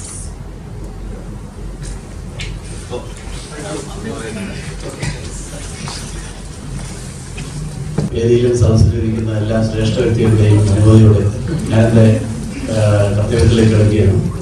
വളരെ തിരക്കേറിയ സമയത്തിനുള്ളിൽ ഇവിടെ എത്തി നമ്മുടെ ഇന്നത്തെ പ്രധാനപ്പെട്ട സബ്ജക്റ്റിനെ കുറിച്ച് വളരെ ആമുഖമായി സംസാരിച്ചിട്ട് തിരിച്ചുപോയ ഇതിനെ പരിചയപ്പെടുത്തിയിട്ട് പോയ നമ്മുടെ തിരുവനന്തപുരത്തിൻ്റെ MP ഡോക്ടർ ശശി തരൂരിനെ ഇൻസ്റ്റിറ്റ്യൂട്ടിൻ്റെ പേരിലുള്ള നന്ദിയും കൃതജ്ഞതയും അറിയിക്കുകയാണ്. പുസ്തകത്തിന്റെ രചനയിലേക്ക് നയിച്ച സാഹചര്യങ്ങളും അതിന്റെ പ്രാധാന്യത്തെക്കുറിച്ചും വെളിപ്പെടുത്തിക്കൊണ്ട് സാഹിത്യ ലോകത്തിന് ഉത്തമമായ ഒരു സംഭാവന നൽകുന്നതിലൂടെ ലോകത്തെ ഈ ലോകത്തെ നയിക്കുന്ന രണ്ട് വ്യക്തികളുടെ സ്വഭാവങ്ങളും കൂടി വരച്ചു കാട്ടി നമുക്ക് വേണ്ടി വ്യക്തമാക്കി തന്ന നമ്മുടെ ഓപ്പൺ എംപ്രൈസ് എന്ന് പറയുന്ന പുസ്തകത്തിന്റെ രചയിതാവ് ഡോക്ടർ വർഗീസ്, അദ്ദേഹത്തെ ഈ ഇൻസ്റ്റിറ്റ്യൂട്ടിന്റെ പേരിലുള്ള അഗേതയുമായി നന്ദി അറിയിക്കുന്നു. ഓപ്പൺ എംപ്രൈസിലൂടെ ഇൻഡോ അമേരിക്കൻ ബന്ധങ്ങളെക്കുറിച്ചും രണ്ടുപേരുടെയും ഇൻഡിവിജ്വൽ കാര്യങ്ങളെ കുറിച്ചും വളരെ വിശദമായി മനസ്സിലാക്കാൻ അവസരം ഒരുക്കി തന്ന വളരെ പ്രശസ്തനായ ഇന്ത്യയുടെ നയതന്ത്രജ്ഞൻ ഡോക്ടർ ഭദ്രകുമാർ സാറിനും ഇൻസ്റ്റിറ്റ്യൂട്ടിന്റെ പേരിലുള്ള നന്ദി അറിയിക്കുന്നു. കോൺവെർസേഷൻ വിത്ത് ഓതർ എന്ന ഞങ്ങളുടെ ഈ സംരംഭം അതിനെ ആദ്യമേ തന്നെ ഒരു വൻ വിജയമാക്കാൻ വേണ്ടി ഒരു മോഡറേറ്റർ എന്ന വേഷത്തിലൂടെ ഞങ്ങളോട് സഹകരിച്ച നമ്മുടെ ഡോക്ടർ MG രാധാകൃഷ്ണൻ, അദ്ദേഹത്തിനും ഇൻസ്റ്റിറ്റ്യൂട്ടിന്റെ പേരിലുള്ള നന്ദി അറിയിക്കുന്നു. അതിലുപരി ഈ സംരംഭത്തിൽ പങ്കെടുത്ത് ഇതൊരു വളരെ ലൈവായിട്ടുള്ള ഒരു ചടങ്ങാക്കി മാറ്റിയ ഓരോരുത്തർക്കും ഇൻസ്റ്റിറ്റ്യൂട്ടിന്റെ പേരിലുള്ള നന്ദി അറിയിച്ചുകൊണ്ട് നിർത്തുന്നു. നന്ദി, നമസ്കാരം, ജയ് ഹിന്ദ്.